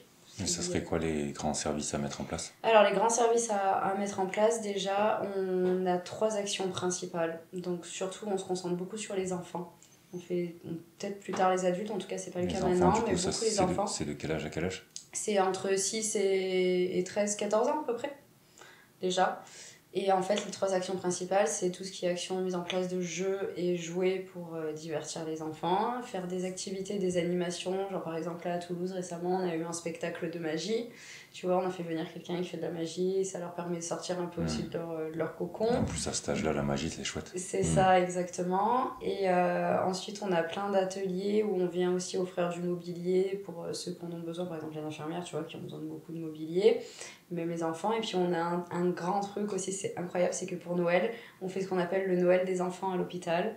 Et en fait, on vient avec plein d'animateurs et on vient avec les cadeaux et chambre par chambre, on les distribue parce qu'ils sont tellement isolés qu'eux aussi ils ont droit à Noël, tu vois. On essaie de leur refaire vivre un peu des choses qu'on vit à l'extérieur, tu vois. Donc ça déjà, c'est les 3 actions principales. Et les fresques aussi. Les fresques dans les hôpitaux, tu sais, on fait souvent les peintures pour éviter que ce soit trop glauque, pour créer un environnement un peu plus chaleureux et accueillant. Donc on fait des fresques aussi, on essaie de faire en sorte parce que ça, l'énergie de la pièce... Exactement. C'est vrai que les murs tout blancs de l'hôpital... c'est ça, blanc, gris, faire quoi. Et puis voilà, développer, faire en sorte que dans les services, il y ait une salle exprès de jeux et jouets où on puisse entreposer les jeux et les jouets qui si les enfants en ont marre d'être dans les chambres, ils puissent aller un peu, même s'ils peuvent pas aller dehors, mais au moins ils ont une salle dédiée où ils peuvent aller voir un autre environnement. Un espace commun. Un espace commun, enfin tout ça, quoi. On essaie de leur apporter un cadre de vie pour que le traumatisme ne soit pas trop présent mentalement, quoi. Déjà que c'est dur, si on peut au moins les soulager un peu là-dessus, c'est pas mal, quoi. Est-ce que du coup, là, au final, toi, ton action actuellement, ça va être surtout du démarchage ? Ouais, donc je rencontre les cadres de santé des services et la direction de l'hôpital, on fait connaître l'asso, on explique nos actions et ensuite on envoie tous les documents nécessaires pour faire conventionner l'association dans les hôpitaux. Et après on peut agir, genre là par exemple tu vois à Marseille ils sont tellement en manque et tellement en besoin qu'on n'a même pas besoin de se conventionner pour des actions ponctuelles comme apporter des jeux, des jouets, faire des animations. On se conventionne que pour des actions récurrentes, si on doit faire des ateliers par exemple une fois par mois, là on est obligé de se conventionner avec eux, mais sinon on peut y aller comme ça, tu vois, tellement c'est... Comme quoi si on veut, le processus administratif peut aller très vite. Exactement. Genre là j'ai eu le premier rendez-vous, c'était il y a 2 semaines avec Marseille. 2 semaines après, tous les papiers étaient envoyés, c'était fait, et là ils attendent notre première action, tu vois. En même temps, vous êtes du pain béni pour des services comme ça. Ah mais clairement. En plus, vous leur coûtez rien. Rien. Vous arrivez tout avec... C'est ça, pour les aider. Donc c'est trop bien. Bah ouais, donc... Et là du coup, toi, parce que du coup t'es pas toute seule pour intervenir pour les actions, toi après tu... Non, après on s'organise, on fait des visios avec le président de l'asso, on cale des dates pour qu'il puisse descendre après à peu près dans chaque hôpital pour aussi rencontrer le personnel soignant, etc. Et du coup on intervient avec une équipe à chaque fois. Et par exemple pour le Noël des enfants, je crois que c'était l'année dernière, il me semble bien, oui c'est ça, 2024, si je dis pas de bêtises. On a eu la chance d'avoir Julie Bourges qui est venue, tu vois, pour le Noël des enfants, et c'est incroyable parce qu'elle aussi, elle a un combat juste phénoménal, et du coup, les enfants, ils étaient là, waouh, tu vois, c'est trop bien. Et là, par exemple, tu vois, j'ai été contactée par une nana qui est fondatrice de Ostobox, ça s'appelle. Et en fait, c'est des box distribuées dans tous les hôpitaux en France. Et du coup, là, elle écrit des articles. Et en fait, si tu veux, tu as un article sur Julie, un article sur un autre monsieur qui a été brûlé, lui, 97% du corps, donc c'est énorme, qui raconte son histoire, un article sur moi, un autre article sur une autre dame. Et en fait, si tu veux, c'est genre nos inspirations sur les réseaux sociaux, et t'as tout le monde qui peut lire le combat, comment ils s'en sont sortis, qu'est-ce qu'ils partagent maintenant et pourquoi. Et c'est des petits livrets comme ça qui seront distribués dans chaque service pour montrer que l'espoir, il est encore là et qu'on peut y arriver, tu vois. Que t'es pas juste un grand brûlé, t'es aussi autre chose. Enfin, il y a toute ton histoire de vie autour de... C'est ça. Donc c'est cool, il y a vraiment plein de choses là qui se mettent en place. On va faire avancer le combat, c'est sympa. Et la vision à moyen et long terme ? La vision à moyen long terme, je dirais à moyen terme déjà de pouvoir se débloquer des opportunités pour avoir plus de poids en fait et plus de visibilité, donc plus d'impact, tu vois, et que ça bouge vraiment. Et à long terme, de faire en sorte que quasiment tous les services hospitaliers, ou en tout cas où il y a les grands brûlés, puissent être pris en charge comme il faut pour pas que ce soit monotone et pas que ce soit déprimant. Qu'il y ait une vraie prise en charge de mindset, au moins, je dirais. En tout cas, moi, c'est ce qui me ferait vibrer pour eux. Et qu'ils sortent de ces services-là encore plus forts, en fait. Parce qu'il y a quand même un suivi psychologique pour tous ces... Il y a quand même un suivi psychologique, mais des fois, le suivi psychologique est pas forcément adapté, ou alors on en a marre. Moi, par exemple, tous les suivis psychologiques que j'ai eus, j'ai dû voir une trentaine de psys différents. Quand t'es enfant, t'en as ras les bonbons, quoi. T'as pas envie, tu vois, enfin c'est bon quand on a vu 3-4 différents et que finalement on te fait faire que des dessins ou qu'on te parle même plus parce que tu te renfermes et que t'en as marre de parler. Ça c'est vrai, c'est dur parce que t'as un psychologue ou deux, on va dire c'est un peu tes mentors. Ouais. Ou je sais pas si c'est le bon terme, mais ou ton référent plutôt. Si à chaque fois faut réexpliquer ton histoire. Tout le temps, et c'est pénible en fait. Donc au bout d'un moment t'en as marre, t'es même plus encore, on te dit, même des fois moi aujourd'hui je me dis putain faudrait que j'aille voir le psy, là il y a un truc qui va pas. Et franchement, flemme, quoi, j'ai pas envie encore de réexpliquer. C'est bon, tant pis, je me le fais toute seule. Mon mindset, ça va très bien. C'est vrai que pour le coup, un suivi psychologique ou médical, t'as besoin d'une relation de confiance. C'est ça. Même toi, en podologie, c'est la même chose. T'as besoin. Moi qui travaille beaucoup avec des enfants, si tu crées pas une relation avec l'enfant, tu l'amènes à rien. Hein. Non. Et surtout un enfant, il faut rentrer dans sa bulle, dans son environnement. Et c'est pas toujours facile. Et chaque enfant, plus s'aborde de manière différente. Et puis il y a des enfants avec qui ta gueule leur revient pas. Ouais, c'est ça. Des fois, c'est juste physique. C'est juste physique. Moi, il y a eu des fois, j'allais voir des psys quand j'étais enfant. Je sais pas, ça m'inspirait pas. Elle avait beau me parler, alors que je connaissais pas. Non, j'étais muette, j'attendais que ça passe. Mais c'est... Je sais pas, c'est comme ça. Ouais, et ça en tant que thérapeute, c'est dur. Quand t'as l'enfant en face et que tu sais que t'as la carapace et ouais. que tu le vois de suite quand tu la briseras pas. Et ouais, c'est vrai, tu le sens direct. Tu le sens direct. Des chakras. Ouais, mais c'est même pas une histoire de chakra, c'est une histoire de... T'as certains enfants, et puis t'as certains enfants où t'as une orientation chez quel que soit le professionnel de santé qui est pas au bon moment. Oui. Et l'enfant, il est pas disponible à ce moment-là pour cette thérapie-là. C'est vrai. C'est que les adultes autour de lui, parents compris, ont décidé que, mais lui, c'est pas son moment. Et si c'est pas le moment, c'est pas le moment et ça se fera pas. C'est vrai. Et moi, ça m'est arrivé d'avoir des enfants en bilan et de finir le bilan en disant oui, il en a besoin, mais je le prends pas en charge parce que c'est pas le moment. Rappelez-moi dans 6 mois, 1 an, 2 ans. Et ça m'est arrivé que 2 ans après, les parents rappellent en disant vous avez vu mon fils ou ma fille en bilan il y a 2 ans effectivement, du coup, on a fait d'autres choses, ça lui a fait vachement de bien, mais là, on sent que c'est le moment. Est-ce que vous nous prenez en suivi ? Oui, avec plaisir.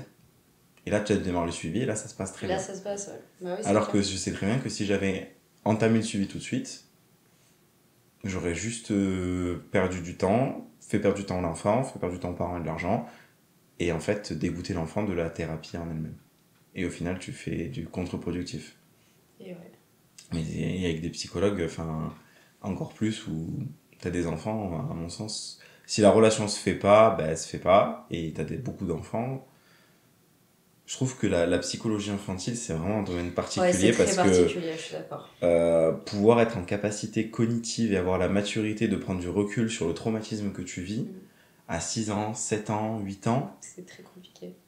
T'as pas beaucoup d'enfants qui sont réellement en capacité de. Donc, tu finis à faire des dessins, des machins, parce que de toute façon, tu vas faire exprimer, mais tu sais que tu feras pas un travail en profondeur, parce que l'enfant, il y aura accès qu'à l'adolescence, s'il est pas en pleine crise d'ado, ou que tu arrives à rentrer dans sa bulle en tant que crise d'ado, et pour le coup, de devenir l'adulte de référence, qui n'est pas le parent. Ouais, c'est ça. Mais ça, c'est pas toujours. Mais c'est un processus assez compliqué. Hein. Tu vois, moi, je fais un petit parallèle quand j'étais maître nageur. Avec les enfants, c'était une dinguerie. Hein. Suivant déjà si t'as l'enfant qui est seul, suivant s'il est en groupe et qu'il est bien inséré dans le bon niveau. Il y en a qui fonctionnent vachement par le jeu, d'autres, ils ont plus. Faut que ce soit des consignes précises, strictes. D'autres, il faut leur laisser de l'espace pour qu'ils s'expriment. Totalement. C'est, franchement. Mais d'un côté, c'est chouette, je trouve, les enfants là-dessus. Parce que moi, je me souviens, du coup, même si tu as prévu ta séance, elle va jamais se passer comme tu l'as prévu. Surtout, là, en l'occurrence, tu n'as pas un enfant, mais tu en as plusieurs. Dans un domaine où tu dois être quand même toujours en alerte parce que tu as la partie où un peu secouriste, il ne faut pas qu'il se passe des choses, tu vois. Donc les enfants, moi là-dessus, ça me passionne bien. Et c'est intéressant. Hein. Puis tu vois plein de moyens d'expression différents et complexes en plus, chacun adapté à son système, à lui, d'identification. Puis des fois, ils sont sans filtre. Ouais. Ah oui, ça c'est typique des enfants. Un enfant, donc, c'est pour sans filtre. Pour te remettre en question, c'est pas mal. Et tout est décuplé. C'est ça. Toutes les émotions, la joie, il va la vivre 400 fois plus qu'un adulte. La déprime aussi, toutes les émotions sont décuplées. La joie, le lendemain, il est content, il t'emmène 10 minutes à l'autre. 10 dessins. Mais même d'une heure sur l'autre, un gamin, ça peut tout changer du tout au tout. Et c'est intéressant. C'est ça qui est fou, quoi. Et moi, j'adorais ce rayonnement dans les yeux du gamin. Ouais. C'est l'insouciance et l'innocence. Ouais. C'est beau. Quand tu commences à te faire confiance et tout, c'est chouette. C'est vrai. T'as envie d'avoir des enfants ? Et j'ai déjà un enfant. J'ai un petit garçon. Ok. Qui a 7 ans. Et qui est assez incroyable d'ailleurs, parce que c'est vrai que ça pousse des fois à la réflexion quand il te sort des phrases du genre quand je travaillais beaucoup et que j'étais pas souvent à la maison et que tu rentres et qu'il te dit bon maman t'as qu'à dire à tes patients que maintenant que t'es avec moi hein. Et puis c'est tout ok ça va je leur dirai merci et puis en fait c'est con mais ce genre de phrase brute tu te dis bah oui Laura c'est aussi simple que ça en fait. Je savais pas que t'avais un enfant. Si j'ai un enfant un petit garçon. Ah ouais, des 7 ans déjà ? 7 ans ouais. Ok. Ouais. Et oui. Et ça se passe comment ? Ça se passe très bien. Il va rentrer en CE2 là. Il travaille très bien à l'école. Non, franchement, assez équilibré. Non, top. Trop bien. Et tu lui trouves un équilibre au travers des activités ? Ouais, bah après Mathéo, c'est un enfant, c'est pour ça que tu vois, ça dépend vraiment des enfants. Mais Mathéo, c'est un enfant qui déjà est très... il a ce tempérament où il a besoin que tout soit très équilibré, tu vois. Il faut que tout ait une raison, tout ait un juste milieu. Il aime pas quand c'est trop dans l'extrême de l'un ou trop dans l'extrême de l'autre. Donc, puis c'est un enfant qui a beaucoup d'énergie, donc il fait beaucoup de sport. Genre, il fait de la natation le mardi soir après l'école. Le mercredi, il va aller au foot. Enfin, il est pas fatigué. Il a beaucoup d'énergie, Mathéo. Mais d'un autre côté, il l'équilibre avec... dans son tempérament, il va quand même rester un enfant assez calme, tu vois. Par exemple, il va pas être tout le temps te solliciter, viens on fait un truc, on est à la maison, il va prendre son jouet, il joue avec son jouet, enfin, je sais pas, il l'équilibre à sa manière. Donc en fait, c'est un peu comme si c'était lui qui s'était trouvé tout seul son équilibre, il n'a pas forcément après, eu besoin quand tu fais du sport, ça te canalise, ça crée de l'endorphine. C'est vrai. Donc l'endorphine, ça te calme, c'est l'hormone du bien-être, tout ça. Et franchement, c'est trop bien si ton enfant il peut faire du sport et des activités, parce que pour le contrôle... Puis c'est important pour lui s'il fait pas de sport. Le contrôle moteur à cet âge-là... S'il fait pas de sport... Et mental. Enfin, tout. Parce qu'il a du mal. Et en fait, le problème c'est que Mathéo aussi, il est un peu hyperactif sur les bords. Et par exemple, tu vois, à l'école, il peut pas rester assis sur sa chaise. C'est pas possible. Du coup, la maîtresse, elle était obligée de l'adapter en mettant carrément une table haute avec des élastiques pour pas qu'il touche les pieds par terre, pour pas que ça lui donne envie de se lever, tu vois. Donc, on a fait un peu des tests neuropédiatriques, machin et tout, et finalement, ils ont décelé qu'il avait un petit TDAH, d'où l'hyperactivité. Mais Mathéo, s'il est assis sans bouger, ça l'angoisse, il peut pas rester comme ça, il faut qu'il bouge, toujours. Donc le fait de faire du sport, c'est pour ça que c'est important pour lui, ça le permet de retrouver un calme après en fait. Sinon, il est toujours en train de courir, bouger, c'est pas possible, tu vois. Donc, mais ça l'angoisse pas d'être comme ça. Pour lui, c'est normal. Hein. Il me dit, des fois, je dis Mathéo, t'es stressé? Mais non, moi je suis pas stressée, tout va bien, c'est toi, tu me stresses. Ok, ça va, Mathéo. Parfait, j'adore. Bon, bah c'est bon, c'est que c'est parfait pour toi alors. Ah ouais, les enfants, c'est fameux. Et comment tu gères la partie de devoir, tout ça?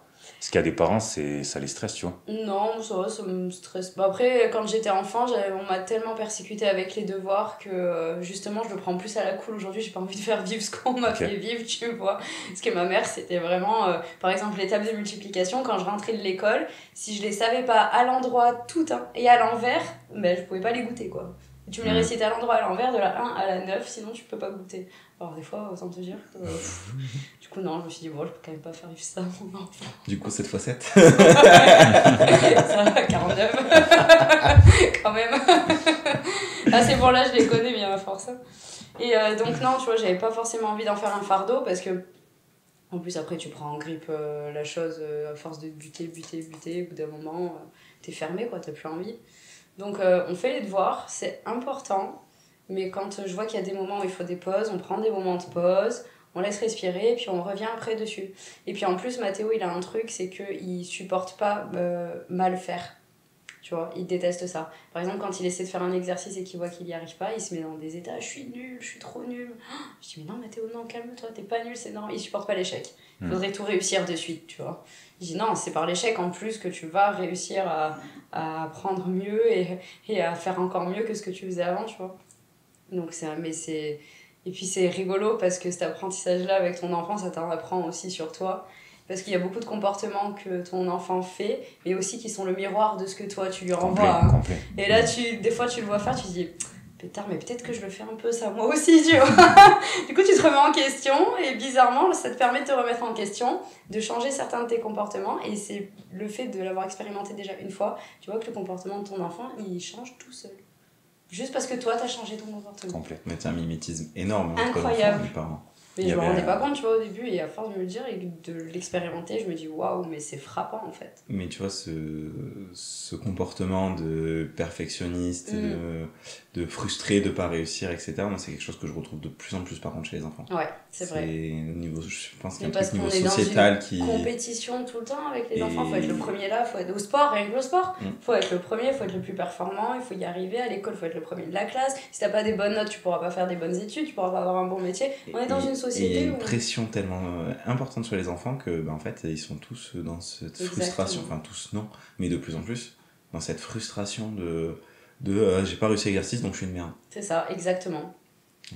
Et ça c'est dur d'arriver à les sortir de ça. Bah oui, hein, parce que on voit que c'est bien ancré entre eux, dans eux, parce que je me dis pétard, je l'ai vraiment pas éduqué dans ce sens-là, tu vois, donc je vois pas comment cet esprit-là, et en fait tu te rends compte que c'est vraiment dès l'entrée à l'école qu'on les conditionne dans ce mindset de il faut y arriver, sinon t'es reculé, t'as un recul de la société, t'es pas...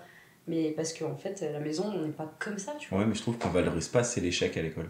C'est dommage, parce que pourtant, c'est par l'échec, je trouve qu'on se développe encore mieux, quoi, et qu'on y arrive mieux. Le cerveau humain apprend par l'erreur. Eh oui, clairement. Mais du coup, si tu valorises pas le fait de faire des erreurs et de te relever et de corriger ton erreur, en fait, t'apprends pas. Non, t'apprends pas. Et en plus, tu te sens comme une merde. Et d'un côté, c'est le système de l'éducation nationale. Est-ce que c'est pas fait exprès de valoriser plutôt ce système-là? On a dit qu'on faisait pas de politique dans ce podcast. On fait pas de politique. Mais bon, c'est... Tout le système public est calé sur ça, tu vois. Regarde, quand tu vas dans des écoles comme Montessori, des trucs privés, c'est bizarre, mais c'est plus du tout la même manière d'apprendre, d'un coup. Après, Montessori est du bon et du moins bon. Hein, oui, mais... bien sûr. Non, mais... Parce que mais c'est un bon contre-exemple de l'éducation nationale. Voilà, tout à fait. Après, c'est n'importe quelle école privée, mais les écoles privées ont totalement une manière différente de fonctionner. Et un rythme totalement différent sur l'enfant. Exactement. Mais d'ailleurs, il y a de plus en plus de parents qui font l'école à la maison pour les enfants. J'en connais de plus en plus qui préfèrent faire l'école à la maison. C'est un peu plus compliqué niveau papier pour prouver que machin fait... Mais n'empêche que le rythme... À partir du moment où t'es accepté par le CNED, maintenant ça se fait super bien. Ben voilà. Et ça, je trouve ça... Mais il faut pouvoir s'en occuper. Mais par contre, il faut avoir le temps. C'est toujours pareil. La plupart du temps, c'est des parents qui arrêtent de travailler. De charge mentale. Et oui. Bah, la charge mentale, si t'arrêtes de travailler, ça devient ton travail, en fait. Ouais, c'est ça. Donc, mais après, l'école à la maison, ça a du bon, mais moi, le seul problème que j'ai... Enfin, c'est même pas un problème. Est-ce que t'arrives à faire la distinction entre guillemets, t'as la casquette de prof et après tu dois repasser la casquette. Ça, c'est pas vraiment un problème. Le plus gros problème, c'est sociétal au niveau de l'enfant. En fait, bien sûr. C'est les enfants qui, du coup, ne sont pas confrontés forcément aux règles et soumis aux règles sociales et à la confrontation sociale des autres enfants. Alors, après, t'as des parents qui le gèrent très bien avec plein d'activités en club, etc. Ce qui fait que l'enfant a un équilibre. Donc, si presque tous les... En fait, au final, c'est les parents qui le gèrent le mieux, je trouve. Enfin, après, c'est un jugement, mais d'observation où les enfants sont le plus équilibrés derrière, c'est des enfants qui ont presque 4 activités par semaine différentes, où du coup, ils voient plein d'autres enfants dans ces trucs-là.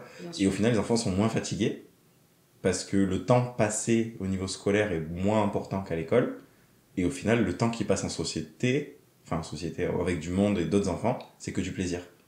Et du coup, il y a un équilibre qui se forme aussi qui est pas inintéressant. Mais il faut avoir le temps et le budget pour pouvoir accompagner l'enfant dans toutes ces sphères-là, quoi. Et la patience. Comment tu gères les écrans vis-à-vis de ton enfant ? Les écrans, c'est un grand sujet, hein, parce que en plus je suis la génération où je suis aussi quand même pas mal sur les écrans, donc c'est compliqué d'interdire quelque chose que tu fais toi, c'est pas très cohérent. On limite du coup en créneau horaire, en fait. On lui dit, en plus il adore les jeux vidéo, alors voilà, mais bon, comme moi je me rappelle à son âge, c'était pareil, hein, j'adorais ça, j'étais sur ma Nintendo là, je jouais à Nintendo, j'étais contente, c'était incroyable, ou les Sims. Et du coup, on limite en créneau horaire en fait, on lui dit tu vas pouvoir jouer par exemple 1 heure aujourd'hui, le lendemain on lui fait 2 heures, et souvent il se répartit même tout seul. Et du coup, le fait de faire ça, de lui donner un cadre, des fois il arrête tout seul, genre par exemple, des fois il joue 30 minutes. Il en a marre, il arrête, il va jouer à ses jeux et tout. Il est pas accro en mode je veux jouer tout le temps. Parce qu'on lui a mis un cadre dès le début en fait, tout simplement. Donc il y joue, hein, on va pas se mentir, quel enfant. Oui, mais après, si t'as un cadre. Il n'est pas sur les écrans, mais voilà, il respecte le cadre et puis voilà. Fait comme on peut. Est-ce que toi, à titre perso, tu fais du sport ? Plus maintenant, j'en ai fait pendant un moment, et c'est vrai qu'avec le rythme du travail et tout, j'avais totalement abandonné le sport, et je pense que c'est ce qui m'a manqué aussi, parce que quand j'étais étudiante à Toulouse, je faisais beaucoup de sport, je faisais du crossfit, je faisais de la muscu, j'arrêtais pas. Et j'adorais ça en plus. Et quand j'ai commencé ma vie active, j'ai tout abandonné d'un coup. Je me suis concentrée que sur mon cabinet. Et j'ai complètement abandonné le sport. Et d'ailleurs, j'ai pris du poids et tout. J'étais plus lente, j'étais plus fatiguée. J'avais pas forcément fait le rapport au début que c'était aussi parce que mon mode de vie avait changé. Mais en fait, si, beaucoup.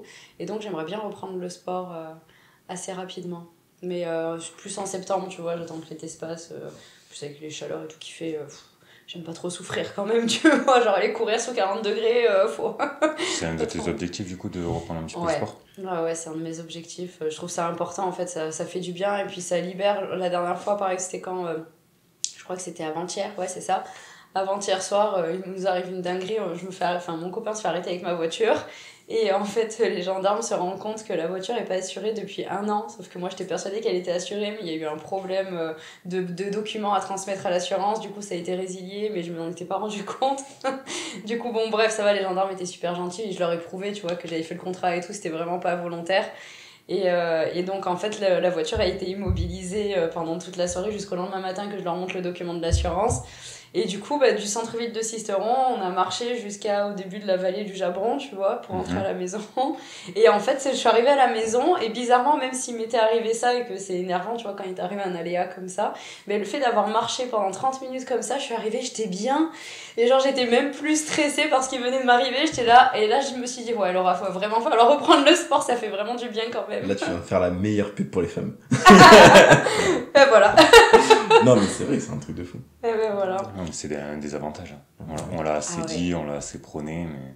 Ah non, mais franchement, et puis, tu vois, moi, je l'ai expérimenté là, c'était rigolo de vivre une épreuve, en fait, entre guillemets, qui t'embête, quoi, qui te stresse, tu vois, et le fait de, juste quelques minutes après, d'engager ne serait-ce qu'une marche dynamique pendant 30 minutes, t'arrives, t'as l'impression que tu te sens plus léger, ton cerveau il est plus ouvert, et tu relativises surtout, et tu te dis ok, il m'est arrivé ce challenge-là, mais en fait, qu'est-ce que tu risques réellement concrètement? Certes, tu as eu ce challenge-là, mais est-ce que tu stresses pas par rapport à toute l'histoire que tu te racontes autour de ce challenge de il peut m'arriver ça, il peut faire ci, mais avec des si, tu peux refaire un monde, hein, franchement, il va pas forcément se passer ça, et finalement, quand tu regardes ce qui se passe en réalité, c'est vraiment tout petit par rapport à toute l'histoire que tu t'es montée dans ta tête, tu vois.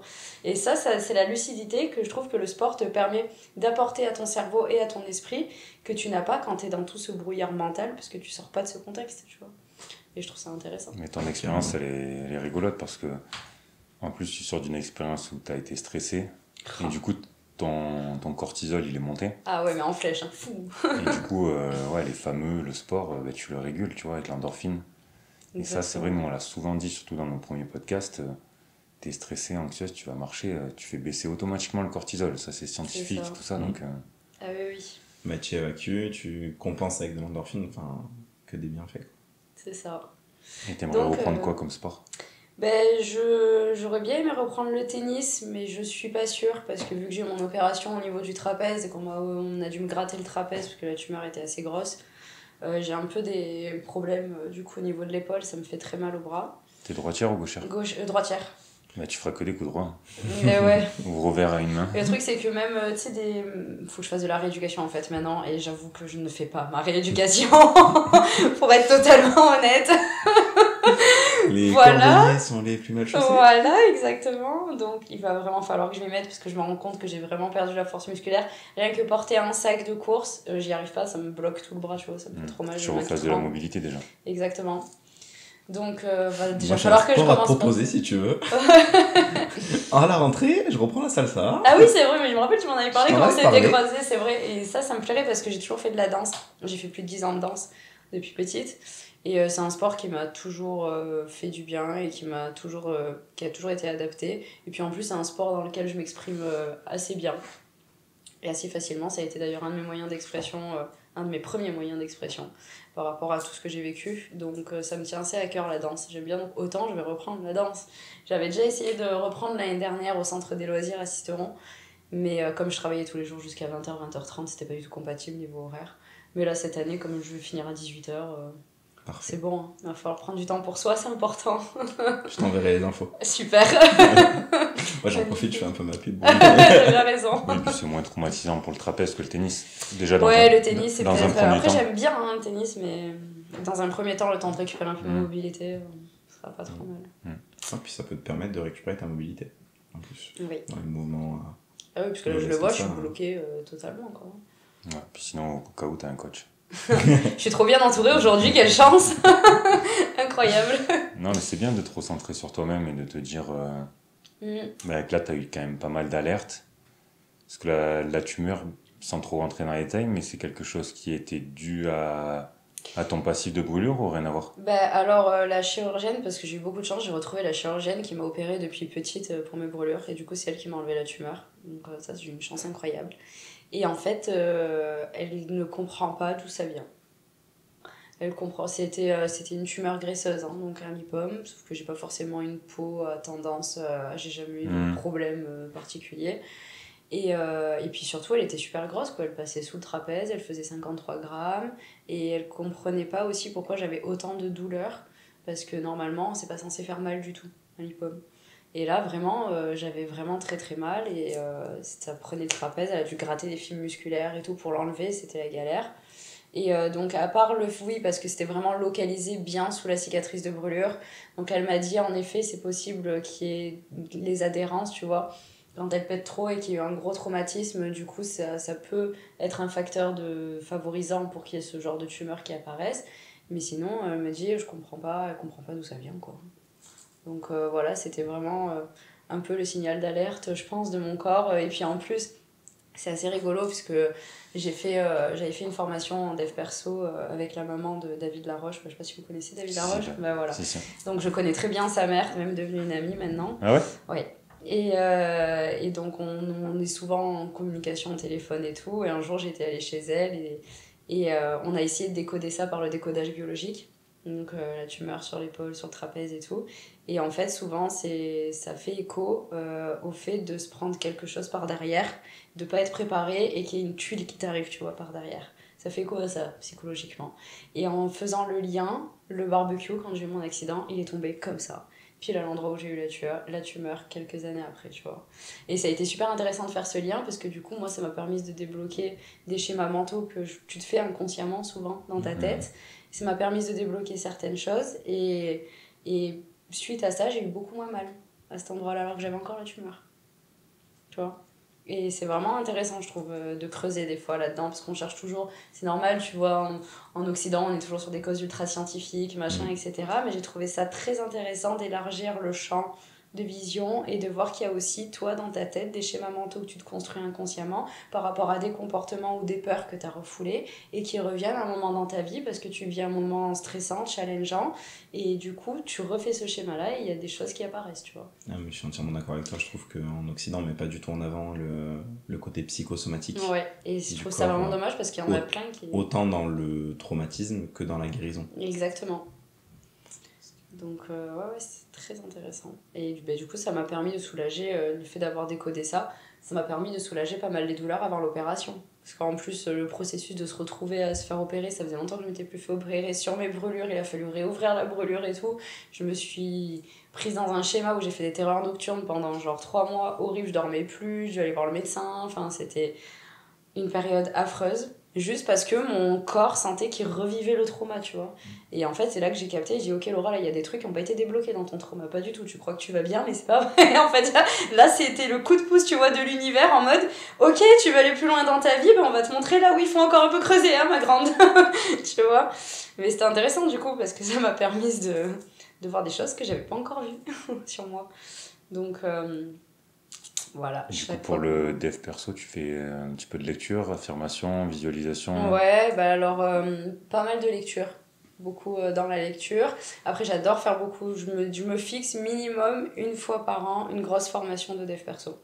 Tu vois, par exemple, les formations de dev perso avec David Laroche, j'ai dû en faire 3-4 avec lui. Okay. C'était incroyable. En présentiel? Ouais, en présentiel. C'était trop chouette. Et après, c'est là où du coup j'ai rencontré sa mère, Bernie, qui est une femme incroyable, vraiment. Franchement, c'est une nana en or. Ah, lui, il a percé sur les réseaux. Ouais, il a un super mode de réflexion. Je pense que c'est incroyable. Tu apprends vraiment plein de choses. Et puis c'est bien parce que il est pas en mode hautain supérieur, tu vois. Il te montre aussi, il est honnête, il te montre ses challenges, lui, dans quoi il a du mal, pourquoi il a du mal, etc. Tu vois. Donc c'est cool parce que tu peux facilement t'identifier. Et c'est ça aussi, je pense, que le public aime bien. Et donc, ouais, je préfère le dev perso, je le préfère en présentiel. Le faire tout seul chez soi et tout, c'est chouette, parce que du coup, t'apprends aussi quand même des choses en regardant des vidéos. Je regarde pas mal de vidéos et tout. Mais en présentiel, moi, personnellement, parce que comme on disait tout à l'heure, hein, quand tu parles à quelqu'un, etc., ben, moi, je trouve que c'est pareil pour des compétences ou des domaines, des activités. Je préfère le faire en présentiel. C'est des formations qui durent combien de temps? Alors, ça a été des formations qui durent à peu près une semaine à chaque fois. Donc tu prends 7 jours et tu y vas et pendant 7 jours tu creuses, tu souffres et tu recreuses et après tu sors, tu fais waouh. Et limite t'as même pas envie de revenir dans la vie réelle tellement t'es là, c'était trop bien. Tu vois. Et c'est quoi en budget à peu près? Formation de David Laroche, en budget on était entre 2005 et 3000 € la semaine. Et du coup là t'as quoi? T'as la semaine comprise T'as la semaine comprise. Avec le logement tout ça ou... Ça dépend des formations. Mais en général, dans le logement, on le prenait en plus quand même. Ok. Et, mais je crois qu'il y en avait une où le logement était dedans. Si, je crois que c'était à Annecy, il me semble. Le logement était dedans. Mais ouais, ça dépend des formations, je crois, en fait. Il y en a certains, on a pris nous de notre côté, et d'autres où il y avait le logement. Mais donc, après, c'est assez complet. Hein, tous les jours, tu te retrouves en salle? Tous les jours, ça commence le matin, genre à 9h. Et puis en plus, David, c'est quelqu'un qui aime énormément parler. Et donc, à chaque fois, même s'il a un timer qui est limité, par exemple, à 1h, souvent, ça va te dépasser. Donc, des fois, le soir, jusqu'à 22h, t'es encore en train de brainstormer. Enfin, vraiment, c'est assez chouette. Et puis, t'as des ateliers, il y a des coachs, du coup, dans l'équipe de David, des coachs qui viennent avec toi et qui viennent essayer de parler d'une problématique, en quoi ça te dérange dans ta vie, pourquoi ça t'a dérangé, qu'est-ce qui aujourd'hui fait que ça ressort, etc. Enfin, franchement, c'est hyper intéressant. Et puis en plus, t'apprends aussi à connaître les coachs. Et surtout, c'est des rencontres incroyables parce que tu fais des rencontres avec des personnes qui déjà sont à un niveau de mindset, tu vois, qui est super, enfin, entre guillemets supérieur. Je dis supérieur, mais plus développé, on va dire. Et du coup, tu gardes ce lien-là, ce contact, et en fait, ça te met dans une bulle où déjà, t'es dans une condition où tu sais qu'avec ces personnes-là, tu vas pouvoir parler de ces choses-là et te faire avancer encore plus parce que c'est des personnes aussi qui sont conditionnées comme toi et qui sont raccords sur les mêmes valeurs que toi, en fait. Tu vois, sur tes valeurs hautes et sur des domaines de vie, tu vois. Et donc, c'est intéressant parce que du coup, t'attires à toi, forcément, ce que tu émanes, quoi. T'as réussi à te faire un petit réseau, du coup ? Ouais, trop cool. J'adore. Et d'ailleurs, des fois, même quand on voit, là, par exemple, les projets que je suis en train de faire et tout, bah, tous les coachs que j'ai rencontrés chez David, comme Agnès ou Bernie ou quoi, qui m'envoient des messages, allez, on s'appelle, là, faut que tu me racontes et tout. Et c'est trop bien, tu vois. Ouais, bah ouais, c'est trop cool. C'est trop bien parce qu'après, le soir, tu t'appelles, tu passes 3 heures au tel avec eux, mais genre, c'est limite, elle te fait une petite séance, mais sans que ce soit vraiment une séance, mais juste en parlant, ben, ça te fait débloquer des choses, tu vois, c'est trop cool. Et puis ça doit te booster à fond. À mort. Ouais, grave. Vraiment. Et c'est trop bien, tu vois. Et je trouve qu'avoir un réseau comme ça, à un moment donné dans ta vie, je trouve que c'est important. Selon ce que tu veux faire, bien sûr. Parce que ça parle pas forcément à tout le monde, le dev perso. Mais en tout cas, moi, je trouve que pour se développer et aller encore plus loin, en tout cas, si tu veux vraiment reprendre le pouvoir sur ta vie, en fait, je trouve que c'est important d'avoir accès à ça. C'est quoi les grands déblocages que ça t'a fait ? Moi, personnellement, ça m'a aidé à sortir du déni. Parce que je suis quelqu'un qui est beaucoup dans le déni quand il s'agit de vivre des choses traumatisantes ou des choses qui sont douloureuses. Je préfère mettre des œillères comme les chevaux et pas regarder et attendre que ça passe, tu vois. Et en fait, ça m'a permis d'identifier que c'était un moyen de défense de mon corps et de mon cerveau pour ne pas vivre la douleur et qu'en fait, en identifiant le besoin que je n'avais pas satisfait et du coup pourquoi je mettais ce système là en place, ça me permettait de rassurer ce besoin là, de le satisfaire et du coup de pouvoir maintenant réagir autrement quand je vais dans une situation challengeante et donc de mieux les supporter et d'aller encore plus loin, tu vois. Ça t'a aidé aussi sur tout à l'heure tu nous parlais un petit peu à la pause un petit peu IMO tout ça. Ça t'a aidé à ou t'avais déjà commencé un petit peu les investissements? Alors les investissements, ça a été, j'ai commencé surtout avec c'est mon compagnon en fait qui est beaucoup là-dedans, lui, qui a pas mal d'appart maintenant, et au début je voyais pas l'intérêt, tu vois, des investissements parce que entre guillemets je suis pas quelqu'un de très matériel sur le côté financier, sur l'argent, tu vois, c'est pas forcément quelque chose, enfin c'est pas une de mes valeurs hautes entre guillemets. Et au début, quand je voyais ça, je me disais, ouais, c'est que pour le paraître, je trouve ça bizarre, machin et tout, parce que je suis vachement axée sur mes valeurs hautes, sur des trucs plutôt émotionnels, humains, etc. Et en fait, en me donnant l'opportunité de rentrer dans son monde, mais tu vois, si j'avais pas fait ces formations de dev perso, je ne me serais pas autorisée à essayer de voir son monde, à rentrer dans son monde pour essayer de comprendre pourquoi c'est important pour lui l'immobilier, tu vois. Et en fait, je me suis rendu compte qu'en me donnant cette opportunité-là, je me suis rendu compte vraiment qu'il y avait d'autres choses que juste le matériel derrière l'immobilier, que c'est pouvoir se construire un patrimoine, qui dit pouvoir se construire un patrimoine, pouvoir se sentir aussi en sécurité, pouvoir mettre ses proches à l'abri, pouvoir offrir des choses, et que c'est pas que du matériel en fait, tu vois. Mais ça, ce mindset-là, je me serais pas donné l'occasion de rentrer, d'essayer de comprendre si j'étais dans la Laura d'il y a 10 ans, tu vois. Donc voilà. Pour répondre à ta question. Ouais, c'est quoi ta trajectoire par rapport aux investissements et à l'IMO, toi? Ma trajectoire, pour l'instant, c'est surtout faire des petits investissements, tu sais, en location courte durée. Voilà, c'est déjà pas mal. Et puis à terme, j'ai un projet, mais plus à long terme, là, d'avoir un gîte, en fait, parce que j'adore accueillir des gens chez moi. Et j'adore faire vivre ces ambiances-là. Et du coup, à terme, j'aimerais avoir assez d'investissements pour pouvoir vendre et donc pouvoir m'acheter un gros gîte où je puisse accueillir plein de personnes. Enfin, voilà, faire des rencontres, etc. Et ça, c'est un truc qui me plairait beaucoup. Ouais. Faire style des réceptions, des mariages, ce genre de choses. Exactement, ce genre d'événements et tout. Enfin, faire vivre des moments précieux aux gens, en fait. Voilà. Et là, la courte durée, c'est toi qui gères ou tu délègues? Là, je délègue. On a un service de conciergerie, c'est un ami à nous qui le gère. Et franchement, c'est top parce que des fois, on a affaire à des clients... des fois, c'est costaud quand même. Franchement. Donc, non, on gère. On a trouvé une femme de ménage. Et ce qui est plutôt pas mal, parce qu'assisteront trouver une femme de ménage, c'est quand même devenu compliqué, j'ai l'impression. C'est assez dingue. Donc, on a eu la chance. Et du coup, ouais, on a le service de conciergerie qui gère bien ça. Ça nous enlève une bonne part de surcharge mentale. Parce que tu sais, quand tu as un investissement comme ça, il faut sortir, il faut faire le ménage tous les jours. Enfin, en tout cas, à chaque sortie de location, il faut gérer les réservations. Il faut faire... Et là, en vrai, quand même, la conciergerie, ça enlève pas mal de boulot mental, quoi. Donc c'est cool. T'as toujours bien sûr des petits trucs à gérer, mais bon, c'est rien comparé à quand tu vois tout le boulot qu'ils font, tu sens que c'est de l'investissement quand même. Et t'as fait que des investissements en nom propre ou tu as investi aussi avec ton compagnon? Non, que en nom propre. Okay. On n'est pas au stade, on sépare encore les trucs quand même. Ouais. on est encore jeune, tu vois, donc on n'est pas à ce stade-là. Voilà. Mis à part l'IMO, tu te penches sur autre chose sinon, sur la bourse ou... Pas encore. Alors la bourse, c'est un domaine en plus qui m'intéresserait bien, je trouve ça très intéressant. Mon beau-père était très fort en bourse, en actions, mais à l'époque, des tickets où tu avais encore les tickets carrément pour aller faire poser des actions et tout.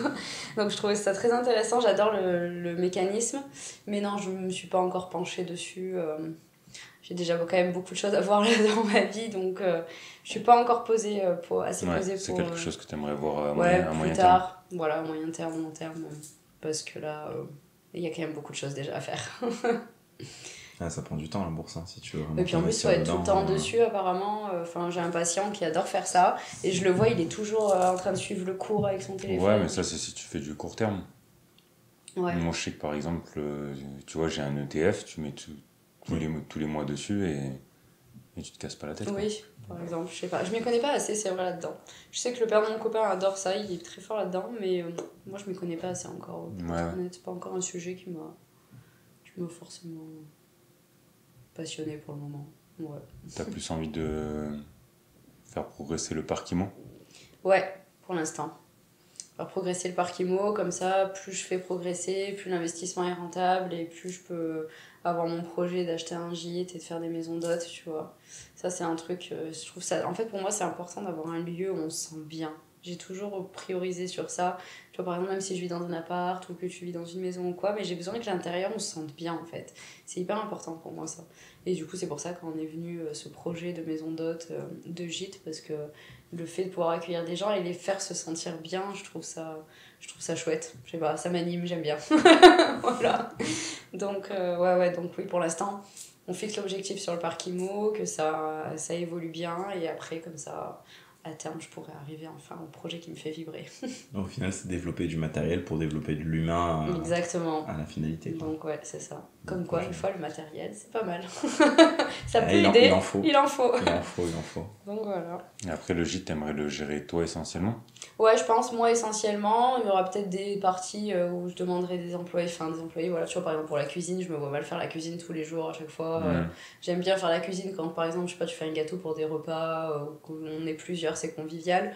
Mais faire tous les jours la cuisine, non, ça m'intéresse pas. Voilà. Mais par contre, j'adore prendre soin de l'environnement, tu vois, par exemple, aller faire un peu de jardinage ou prendre soin du décor, faire la déco, faire les lits, etc. Ça encore, ça me dérange moins.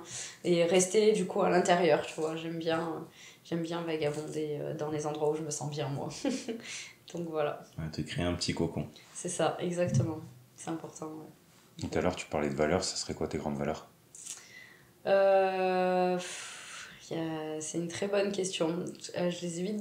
On les a pas mal déterminées quand même en dev perso, mais parce qu'on a plusieurs domaines de vie. Tu vois, on dit qu'on a le domaine de vie en dev perso, donc les relations sociales, on a le domaine de vie du business, du pro, on a le domaine de vie de l'amour, comment on va accorder de l'importance à l'amour, etc.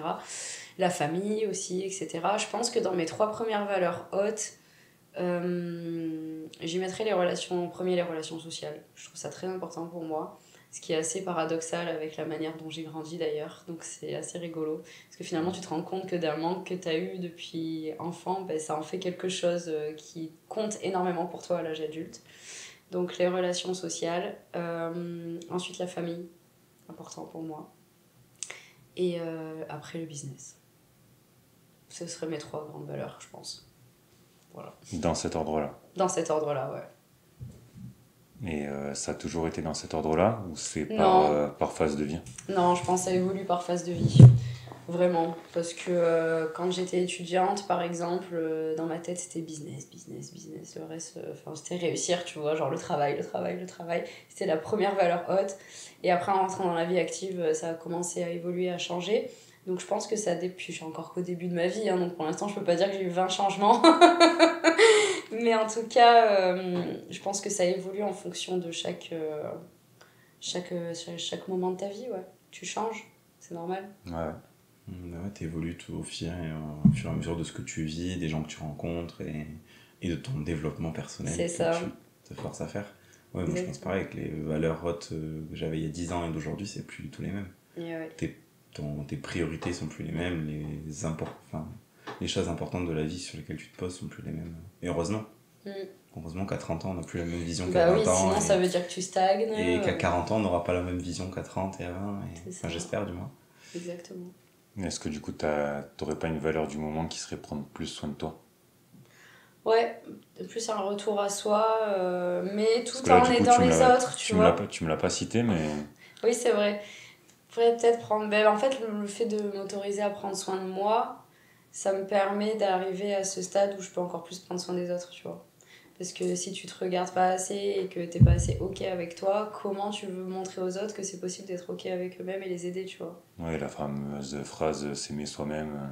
Exactement, avant de... Ouais. Mais en vrai, c'est une phrase bateau, mais pourtant c'est vraiment un truc qui fonctionne comme ça, je trouve, en tout cas dans ma vie, quoi. Avant d'aider les autres, aide-toi toi-même. Exactement. Donc c'est ce que je suis en train de faire. Et ça va pour l'instant, ça marche. Ça fonctionne pour l'instant. Donc c'est cool. Si tu devais donner des conseils à la Laura, je sais pas, d'à 10-15 ans, tu lui donnerais des conseils? Ouais, je pense, grave. Je lui dirais déjà que c'est pas utile d'avoir aussi peur, je pense. Que c'est pas utile de se stresser autant et de se monter la tête, et que même si tu auras des épreuves difficiles dans ta vie, ça n'enlèvera pas moins la force par laquelle tu peux te relever ensuite. Je pense que je lui dirais ça. Oui, donc là, si tu as une personne un peu jeune qui nous écoute, tu transmettrais ce message-là. Ouais. Que même si c'est très difficile, on peut toujours se relever. Tout le temps. Tu transmettrais un message, toi, en particulier? Bah franchement, je serais un peu dans la même vibe. En fait, je pense que quand t'arrives à 20 ans, enfin moi c'est un peu la vision que j'avais, c'est qu'à la fois tout est possible, mais tout paraît une montagne. C'est ça. Et qu'en fait, il suffit juste de mettre un pied dans l'autre, d'emprunter le sentier, et que au bout d'un moment, tu finiras par atteindre le sommet de la montagne. Et tu verras, quand tu auras atteint le sommet, il y aura un autre sommet derrière, et un autre sommet derrière, et un autre sommet derrière. Et que, en fait, si tu vois que la montagne, ça devient insurmontable. Et que si tu regardes le sentier, t'empruntes un sentier, et tu verras bien où il te mène. C'est ça. Et toi? Moi, j'ai envie de lui dire, tu vois, si t'as par exemple quelqu'un de 15-20 ans, mise tout sur toi-même. Ça veut pas dire du coup être égoïste et pas penser aux autres et à tes proches et tout, mais mise tout sur toi-même. Parce que je pense que si vraiment à 15-20 ans, au niveau de la culture, t'apprends, t'emmagasines le plus d'informations possible, tu testes des choses, tu vois ce qui te plaît, ce qui te plaît pas, tu vois ta branche, si t'as plus un côté, je sais pas, empathique ou développer du biz ou peu importe, mais t'apprends vraiment à te connaître. Ouais. Et je pense que ceux qui font ça et qui commencent le plus tôt possible, je pense que t'en sors vraiment grandi à 30 ans, tu vois. Ouais, je suis d'accord. Je pense que tu gagnes beaucoup de temps sur une majorité déjà. Ouais. Et je pense qu'on n'a pas conscience l'écart que tu peux faire, notamment par exemple, nous on parle beaucoup business, entrepreneuriat. Si tu commences déjà à avoir ce mindset un peu à 15 ans, de t'intéresser, de lire des choses, des fois c'est tout bête, mais d'oser aller parler aux gens. Tu vois, souvent moi je te dis, en parlant aux gens, ils se décantent tellement de choses. Et moi je me souviens, à 15 ans, j'aurais jamais été capable d'aller parler à une personne. Ouais. Tu vois, je suis d'accord, moi c'est pareil. Quand j'étais petite, j'étais tellement en phobie sociale que rien que le fait de me dire qu'il fallait aller parler à quelqu'un, j'étais angoissée, quoi. Tu vois. Et c'est vrai que maintenant que tu le dis, quand finalement on s'autorise à aller avoir des super conversations avec des personnes parce que tu t'ouvres un peu, ça peut déboucher sur des choses incroyables. Alors que juste t'es là justement parce que t'es bloqué dans ta peur et que tu te dis oh non, il va peut-être me juger. Enfin, inconsciemment, c'est ce que tu te dis, tu vois. Donc t'y vas pas, t'as peur. Alors que finalement... Donc ouais, je lui dirais ça et avoir de l'ambition. Parce que je pense que... Après, chacun a son parcours de vie, mais si tu mets vraiment de l'ambition à 15, 20 ou 25 ans, c'est là où tu peux faire le plus de choses possibles en soi. T'as pas de projet de famille, t'as pas d'enfant, mets-toi focus pour toi, tu vois. Ça me fait penser à Ethan, en fait. On a reçu là en podcast où à 15 ans, il faisait déjà du resell, à aller camper devant les magasins. Enfin, lui, il a tout misé sur lui et d'ailleurs, je trouve pour l'avoir reçu ici, il dégage une maturité à 18 ans qu'on n'avait clairement pas, nous, à cet âge-là, quoi. Ouais, tu vois, je pense qu'on l'a tous fait et il faut le faire. Mais tu vois, les nuits blanches où t'es là à jouer aux jeux vidéo, peu importe. Mais si t'avais mis autant d'énergie à autre chose, pour te level up, t'imagines même pas. Parce qu'à cet âge-là, 15 ans, 20 ans, tu récupères en plus super vite. Tu peux dormir des fois 2-3 heures par nuit. C'est vrai. T'es ok, tu vois. Faire une nuit où tu dors pas. Faire une nuit où je dors pas. Moi, j'aime mieux que les soirées, ça. Je récupère plus pareil maintenant. Oh là là. Laisse tomber. Alors après, tu rentres à 6h, à 8h, t'as un amphi et... horrible. Et aujourd'hui, je pourrais plus, là. Ah, moi non plus, je vois. Ça veut pas dire qu'il faut pas faire ces soirées-là ou même sortir et tout. Bien sûr, faut pas s'interdire. Ce qu'il faut le faire, faut expérimenter, au contraire. Au contraire. Mais c'est vrai que des fois, si tu dégages, je suis d'accord avec toi, dans le vase communicant, si tu dégages un peu plus d'énergie dans ton développement perso et dans l'apprentissage de compétences, ça peut te faire gagner un temps considérable, quoi. C'est vrai. Et te faire gagner en maturité. Je suis totalement d'accord. Bah, j'ai ma meilleure amie d'ailleurs qui a été. Elle a fait les Jeux paralympiques, donc en escrime. Et elle a été 4e en championnat, en compétition paralympique. À Paris ? Ouais, à Paris. Okay. Elle a même porté la flamme cette année. Et en fait, elle, depuis petite, c'est l'escrime. Elle a souvent eu son mindset sur ce sport-là. Elle est podologue aussi comme moi, donc on était dans la même école. Okay. Et elle continue encore aujourd'hui, tu vois. Mais elle a tellement, tu vois, depuis petite, été dans ce truc-là de l'escrime. Et parce qu'elle adore ça, c'est une passion. Qu'à 22 ans, elle est championne paralympique. Tu te dis, waouh, le parcours, c'est ouf. Incroyable. Ouais, parce qu'elle a misé sur elle, elle a eu l'ambition, elle s'est donné les moyens. Et elle a sûrement eu l'entourage aussi. Et elle a eu l'entourage, l'environnement, laisse tomber. Ah oui, ça a joué énormément, ça. C'est clair. Ça, c'est clair. C'est des gens autour de toi qui croient en toi, ça... Ouais. Ça change la donne. Mais je trouve que tu peux avoir deux façons de penser, parce qu'après ça dépend du filtre de chacun. Tu vois, par exemple, t'en as un où tu vas avoir un environnement qui ne croit pas du tout en lui, mais justement pour prouver qu'il est capable, du coup il va se donner encore plus les moyens de réussir. Ouais. Et il y en a, ça va complètement les dépiter, et non, du coup ils le feront pas, tu vois. Ça dépend de chaque personne encore. Et puis arrivé à un certain âge, après tu choisis ton cercle aussi. Hein. C'est vrai. Tu tries, hein. Moi, je fais énormément de tri là, ces dernières années. Hein. Ah vache. C'est clair.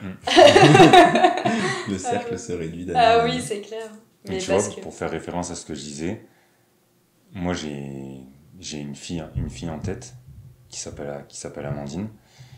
Et petite, elle était peut-être un peu trop dans l'extrême, mais tu vois, à chaque récré, tout ça, elle était à fond dans la lecture.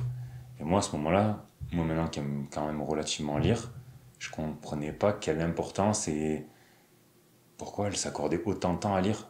Mais elle me disait oui, mais moi tu sais, ça m'apporte beaucoup, j'apprends des choses, je développe des sens, ça fait marcher mon esprit et tout. Moi j'étais là... Ouais, en plus dans la période... Toi t'es plus là en mode penser qu'on va fumer la prochaine cigarette, tu vois, limite.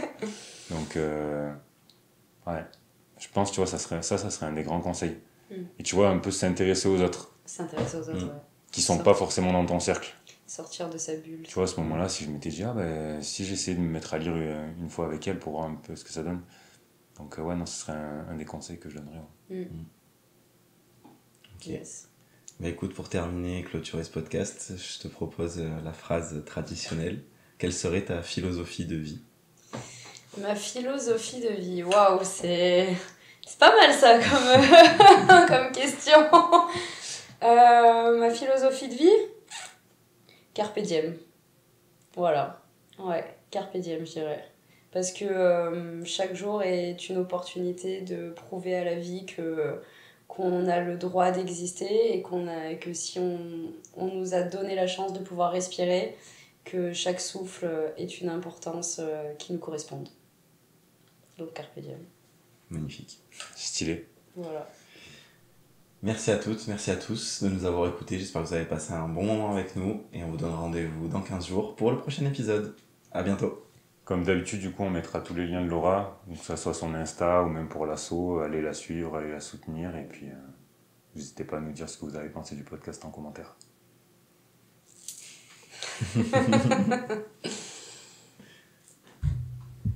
Trop cool.